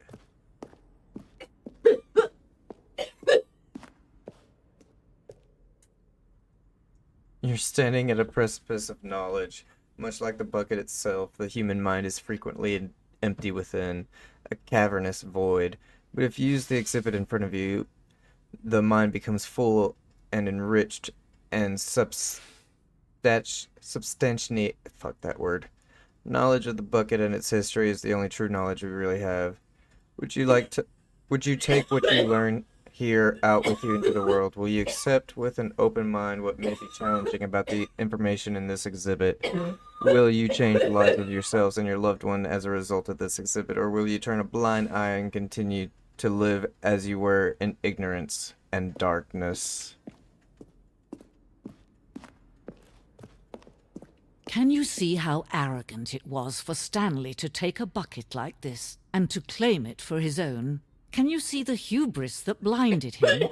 Can you see that the bucket is far more noble than Stanley will ever be in his short life?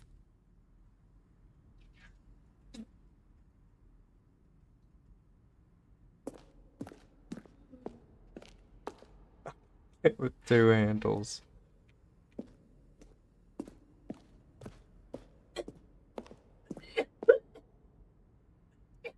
That's...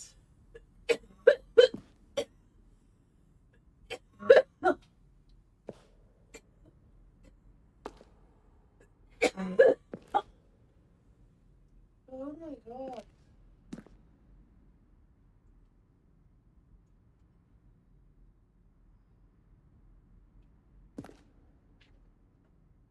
Ah, of course. Some of these aren't really buckets, but they're just holographed projections or 3D models.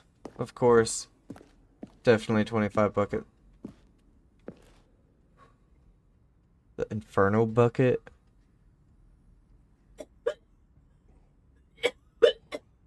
No one can control a bucket.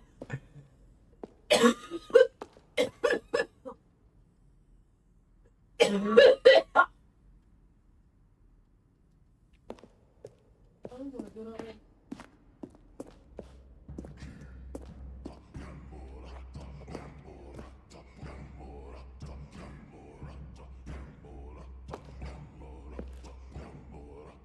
Wow, we know buckets predate the existence of mankind.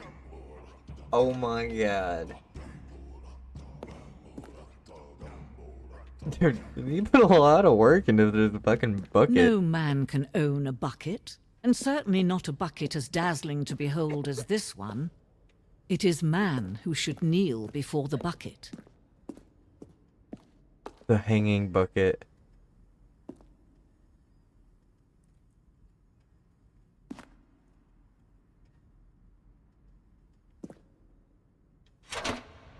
Wait, I grabbed the bucket. But there is something we can do. Something we can do together, Welcome you and back. I, that Jasmine will got right bored this and left. terrible wrong. Let's stand Alright, down. take it easy, Let Victor. him be crushed by the machine. I Don't gotta reset the game. explore all Don't give endings him of another this opportunity bucket. to run off with another beautiful bucket. We can save the world's buckets from their Alright, treatment take as it tools easy, and Victor. implements if only Sleep we let well, my Stanley guy. die together. The bucket shall take its place as ruler, as leader, as commander of a new world, a new vision. Damn.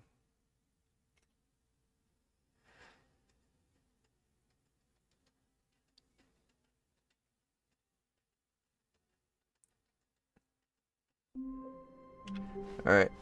You gotta pick that Already bucket this right was back up. uncomfortable, and Stanley decided that as soon as he found a new space he felt safe in, that he would never leave it again in his life.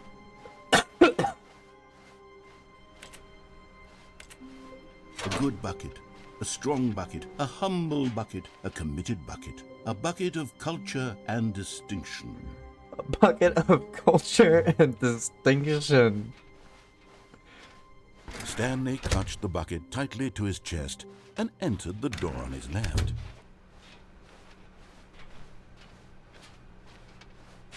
Alright. Just one more. A large room, lots of boxes. We've got this. Stanley, we must move on from this broom closet, simply because I have no remaining stickers. If I did, you can guarantee we'd be Okay. in here for hours.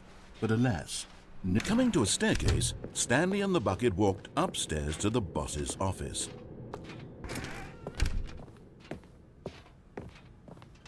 Stepping into his manager's office, Stanley was once again stunned to discover not an indication of any human life.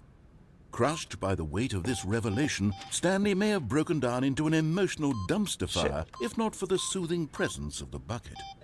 Even now, in his darkest of hours, did the bucket's warmth and but Stanley guessed the correct code by sheer luck.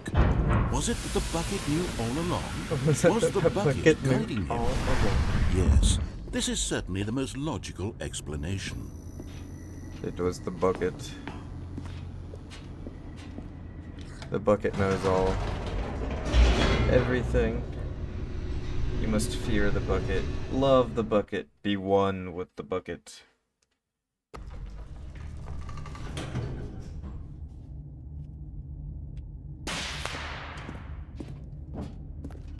Large room. Stanley and the bucket walked straight ahead through the large door that read, Mind Control Facility.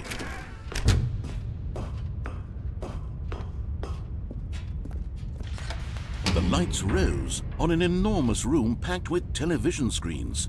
Wait, What do they all have horrible buckets? secret did this place hold? Stanley and the bucket I both must wondered find to out. themselves.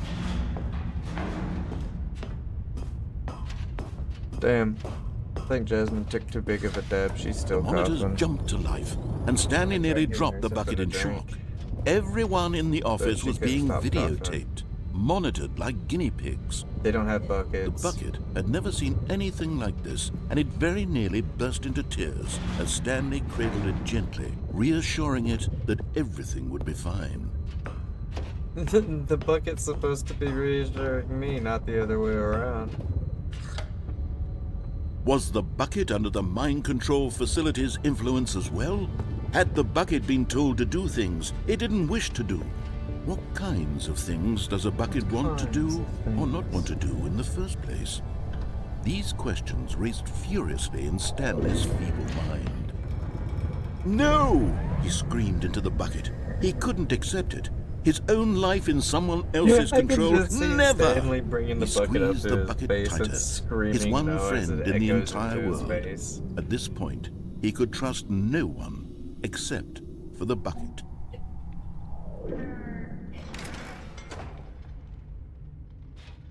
But here was the proof. The heart of the operation. Controls labeled with emotions, happy or sad or content. Walking, eating, working, all of it monitored and commanded from this very place. And as the cold reality of his past began to sink in, Stanley decided that this machinery would never again exert its terrible power over another human life. For he and the bucket would dismantle the controls for good. Two best friends, Stanley and the bucket, up against the world. They high-fived in a really cool way, and the bucket made a sassy comment about taking down the system. These ain't too bad. They're almost as good as the trips. They taste good. Stanley and the bucket waited in blackness. Was it over? They're pretty good. Yes, they had done it. Stanley and the bucket had defeated their greatest and darkest enemy, freed themselves from the tyrannical grip of the evil mind control machine. Freedom was now mere moments away. Excitedly, the two of them began to discuss the kind of life they wanted to live once they stepped through this massive door. The bucket wanted to learn to roller skate. Stanley wanted to sneeze in every country on Earth. Both of them wanted to begin watching a movie, any movie, but then stop it halfway through and begin watching it in reverse from the end. True, it was a simple life they envisioned, but it was one they'd lived together, with one another to lean on, to trust, to support. I don't want to. What? Wait. What was happening? Why had the door stopped? Yeah, for real. Was Stanley and the bucket not about to be freed? An unbearable silence filled the room, lingering in uncertainty. Until finally the truth hit Stanley square in the face. This building did not want the bucket to leave. Even the facility itself recognized the incredible calming presence of the bucket, needed the soothing warmth of the bucket, would go to any lengths not to part with the bucket. No. Stanley can't leave this place, not while he has such a precious bucket in his arms, not while this building has anything to say about it. Stanley realized he would never again leave this very room, but at least he has the bucket. To be trapped eternally in darkness isn't really so bad, Stanley thought to himself. As long as I have my bucket with me, right? I'll be okay, won't I? Stanley gulped. Very soon now, he was about to find out. Did you get that 1 year after? Actually, almost burnt the shit out of me. So, I'm 19. Already this was uncomfortable, and Stanley decided that as soon as he found a new space he felt safe in, that he would never... the embrace of an old friend, a weathered companionship that stands the test of time. Stanley clutched the bucket tightly to his chest and entered the door. This was not the correct way to the meeting room, but Stanley had felt the bucket calling to him, telling him that the employee lounge was simply the place to be. And here it was. Had the bucket turned out to be correct? Was this better than the meeting room? Yes, Stanley thought to himself. Yes, perhaps it truly was. How in snow? Never mind. The bucket was wrong. Stanley took the door on his left to go back to the meeting room. A room with a lot of boxes. But this is also a room with a lot of boxes. No, said the bucket. don't go to the meeting room. Go somewhere else. The cargo lift, yes. Go there. Go to the cargo lift.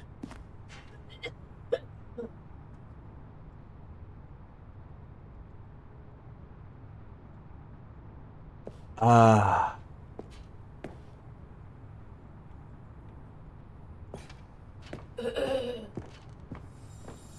The last Stanlering. And there it is. The last Stiggly Wiggly. Savor this moment, Stanley. This is a real accomplishment. This is doing something just for the sake of doing it. Where so many people expect to be rewarded for the most trivial achievements, you've insisted that a job well done is its own reward. I would tell you that I'm proud of you for collecting them all, but that would be like a reward, and we can't have that. So, instead I'll just say, it's done. We're all done here, and now we can go to whatever the hell you were doing before you hunted for figurines. Well, now I'm gonna check out this vet.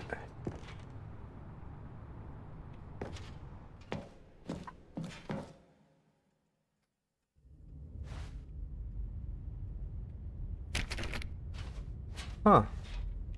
This is new to me. I actually did not find this before the bucket.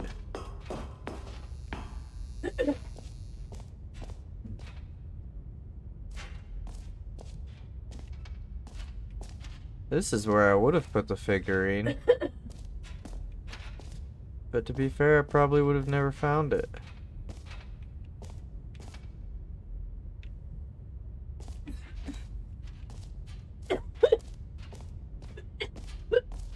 Huh.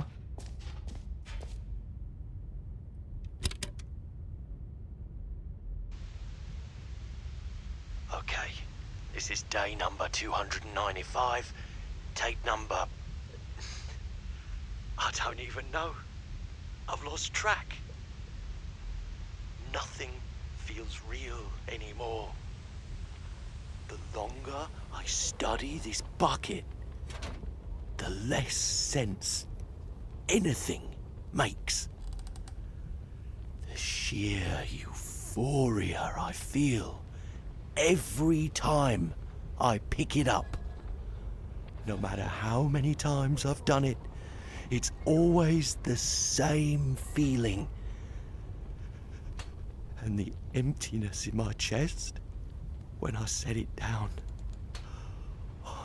It doesn't make sense. There's no explanation for it. I still haven't figured out why I see the world so differently when this bucket is in my arms. Why everything feels so... What do I do with this treasure? I can monetize it. Yes. It's unthinkable the amounts of money people will pay for even just an hour with the bucket. This is my golden ticket. But I have to be careful, because as soon as this gets out, there's going to be a target on my back. Even now, I don't know who might be trying to get... What's that? Who's there?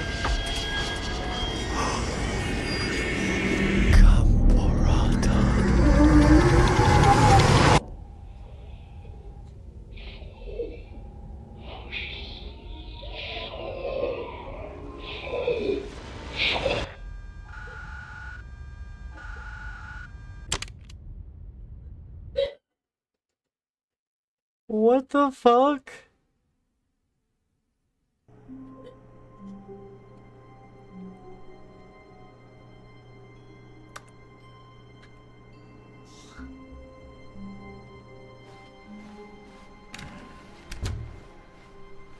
Wait.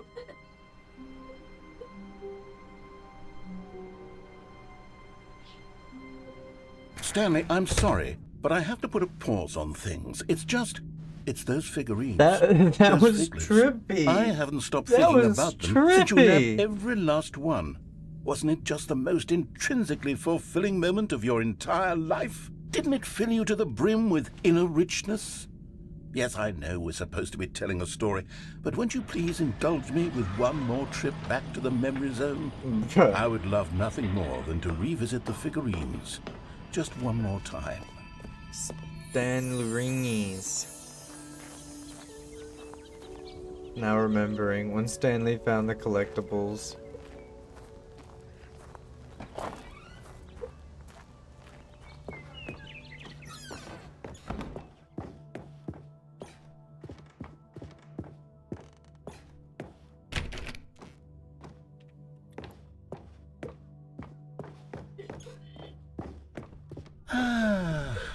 Here's where it all began. The first collectible. Back then, we had no idea of how many of them we'd find. Sure, it said 6 right there on the screen, but how could we know for certain? We were so innocent. We'll never be like that again, Stanley.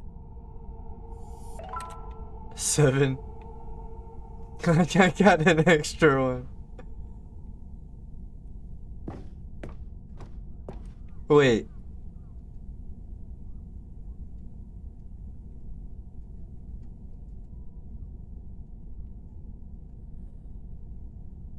How many figurines are there? And here was a second Stanlerine. You found this one all on your own, just by poking around by the red and blue doors. You did that, Stanley. I'll be honest. Back then, I had no faith in you to find any of them, let alone 6. But you continue to surprise me in all sorts of mundane, unremarkable ways. Oh, they go to the same place. Okay, let's do a little quiz. Which of these rooms was the room you found your third mini Stan? Can you remember? Yeah, I do remember.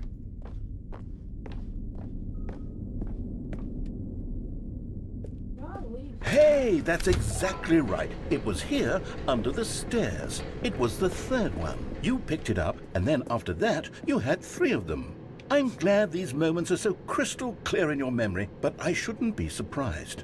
After all, science tells us that it's impossible to forget your third time doing anything.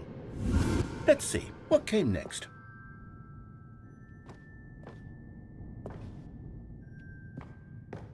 Oh yes, we found a Figley in this pink room.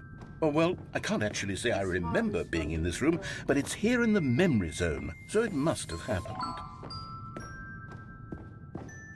This pink room's never existed.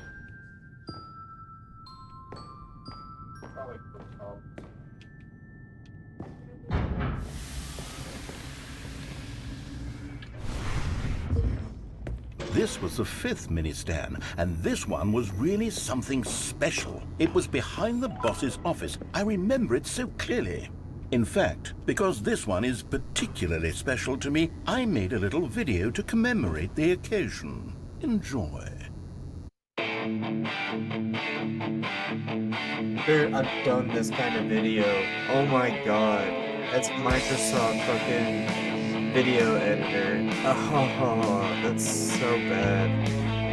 Dude, I made a fucking whole project about Jack the Ripper with exactly like this, dude. I didn't do that. But god damn it, I did do that on other projects though. But yeah, all these fucking cuts, except instead of music, it was overlaid with me talking about Jack the Ripper. But yeah, photos just flying in, fucking cut the photos, cut the us reenacting some of the victims getting slashed up. It was so Takes you dumb. back, doesn't it? I spent a lot of time making that video, but Yeah, it was I 8 know you minutes did. I wouldn't have spent on anything else. Oh, I made a video like that, but it took a lot longer than 8 minutes. Oh, I'm not a good editor.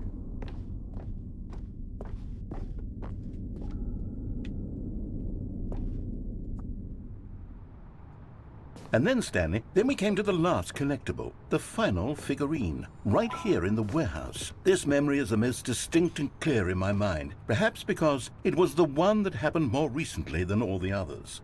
Who can truly say how the mind works? All I know is that this is the moment where you picked up a Figley and I thought to myself, yes, that's all of them. They're all collected.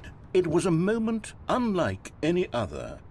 Except for the other moments picking up figurines, which it was exactly like.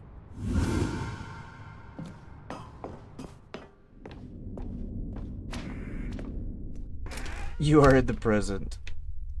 And then there was no more, because we've caught up to the present moment. Nothing left to do but move onward into the future. Goodbye, memory zone.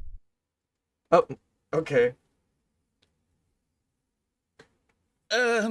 No, I'm not done. I'm not ready to move on. Stop the loading screen. Isn't there some way we can stay here, keep enjoying these figurines? Let's just go backwards. We'll do the memory zone again from the opposite direction. See how that feels. There better be more figurines for me to get. Okay, yes. This spot in the warehouse. I remember this. I must say, of all the figurines we looked at in our initial tour of the memory zone, this one is the most distinct and clear in my mind. Let's keep going. I want more. And here's where I made that video. Don't you remember the video we watched? Oh my god. Yes, I love that video. Bruh. Still don't remember the pink room, Stanley. Still no memory of this one. Good room, though. A solid room.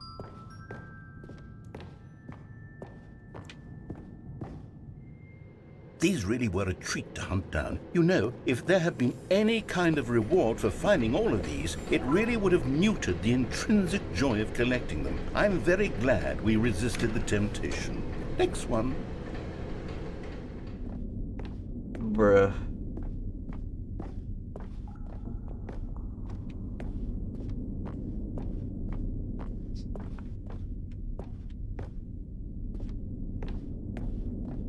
Thought there'd be another figurine. I never did redo the blue door. I just got trapped in the red door. This was our second Figley. Don't you remember? Yes, I remember it too. The past is truly a wonderful thing. Why does anyone ever choose to leave it? Keep going. This is it. The very first one we found in the exhibit where I introduced you to the figurines. Oh, I want more memories, Stanley. I want to keep going. What else is there? What came before this?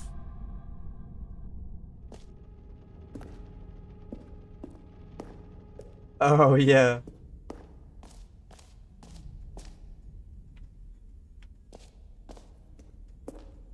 Oh, the jump circle. Look, it's the terrible new content that we were originally sold on. I remember hating it back then. But time does put a rosy filter on everything. In fact, I dare say I'm actually quite fond of it now.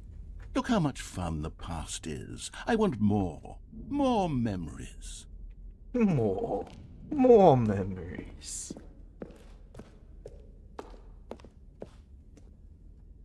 Oh, yes, the two doors. Who could have forgotten that? A classic memory, this one.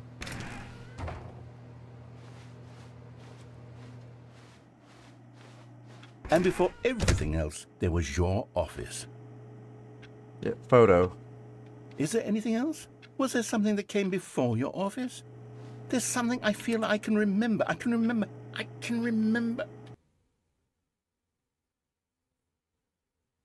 Yes, I'm remembering something now. I remember before this whole story got started. Back then I was different. I used to make big decisions. I was passionate. I was skeptical. I weighed each decision with profound thoughtfulness. And then somewhere along the way, I stopped making decisions. I became lazy. And I came up with a character named Stanley to do my thinking for me. He would make the decisions. He would decide which way to go. I would cheer him on as he collected figurines for no reason. Why did I invent Stanley? Was I lonely? Yes, perhaps that's it. Perhaps I needed to imagine I had companionship. And Stanley really did make for a wonderful companion, even if he was a fiction. But I suppose it's grown old. I want to think for myself again. I want to go back to how it used to be.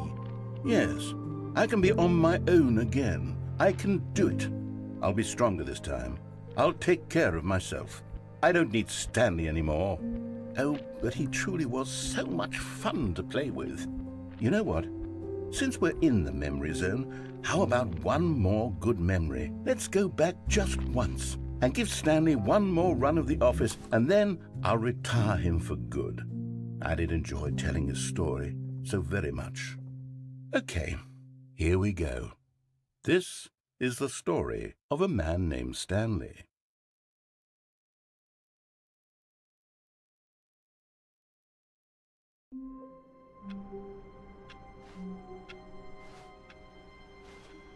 All of his co-workers were gone. What could it mean? Stanley decided to go to the meeting room. Perhaps he had simply missed a memo.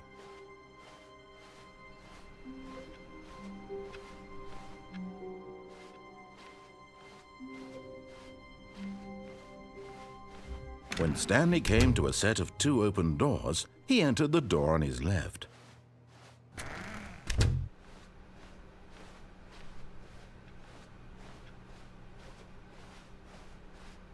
Yet there was not a single person here either. Feeling a wave of disbelief, Stanley decided to go up to his boss's office, hoping he might find an answer there. Coming to a staircase, Stanley walked upstairs to his boss's office.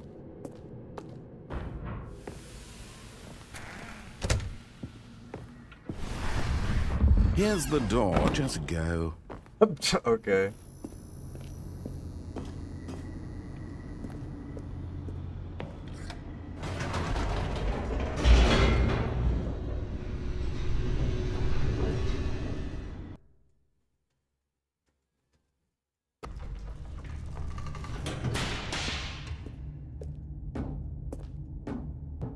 Stanley walked straight ahead through the large door that read Mind Control Facility.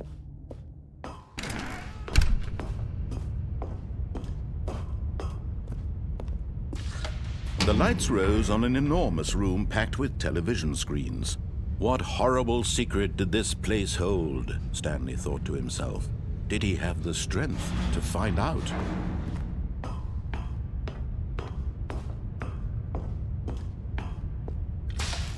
Now the monitors jumped to life, their true nature revealed.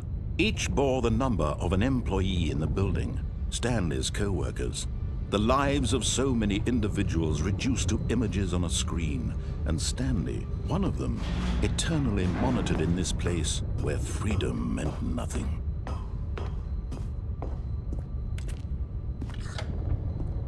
This mind control facility, it was too horrible to believe. It couldn't be true.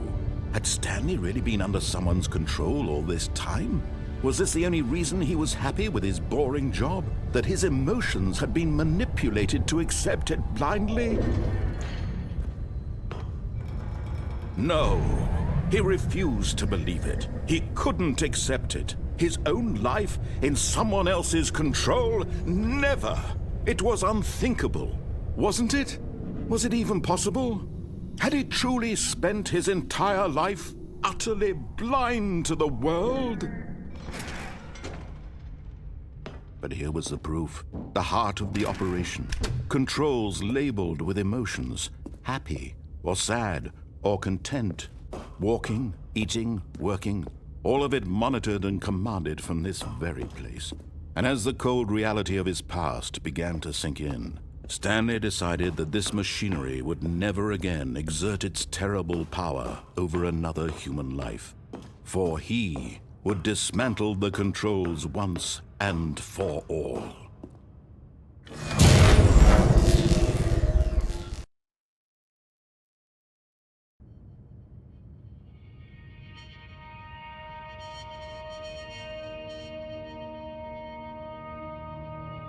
Blackness and a rising chill of uncertainty. Was it over? Yes! He had won! He had defeated the machine, unshackled himself from someone else's command. Freedom was mere moments away. And yet, even as the immense door slowly opened, Stanley reflected on how many puzzles still lay unsolved. Where had his co-workers gone? How had he been freed from the machine's grasp? What other mysteries did this strange building hold? But as sunlight streamed into the chamber, he realized none of this mattered to him, for it was not knowledge or even power that he had been seeking, but happiness. Perhaps his goal had not been to understand, but to let go. No longer would anyone tell him where to go, what to do, or how to feel. Whatever life he lives, it will be his. And that was all he needed to know. It was perhaps the only thing worth knowing. Stanley stepped through the open door. Stanley felt the cool breeze upon his skin, the feeling of liberation, the immense possibility of the new path before him. This was exactly the way right now that things were meant to happen. And Stanley was happy.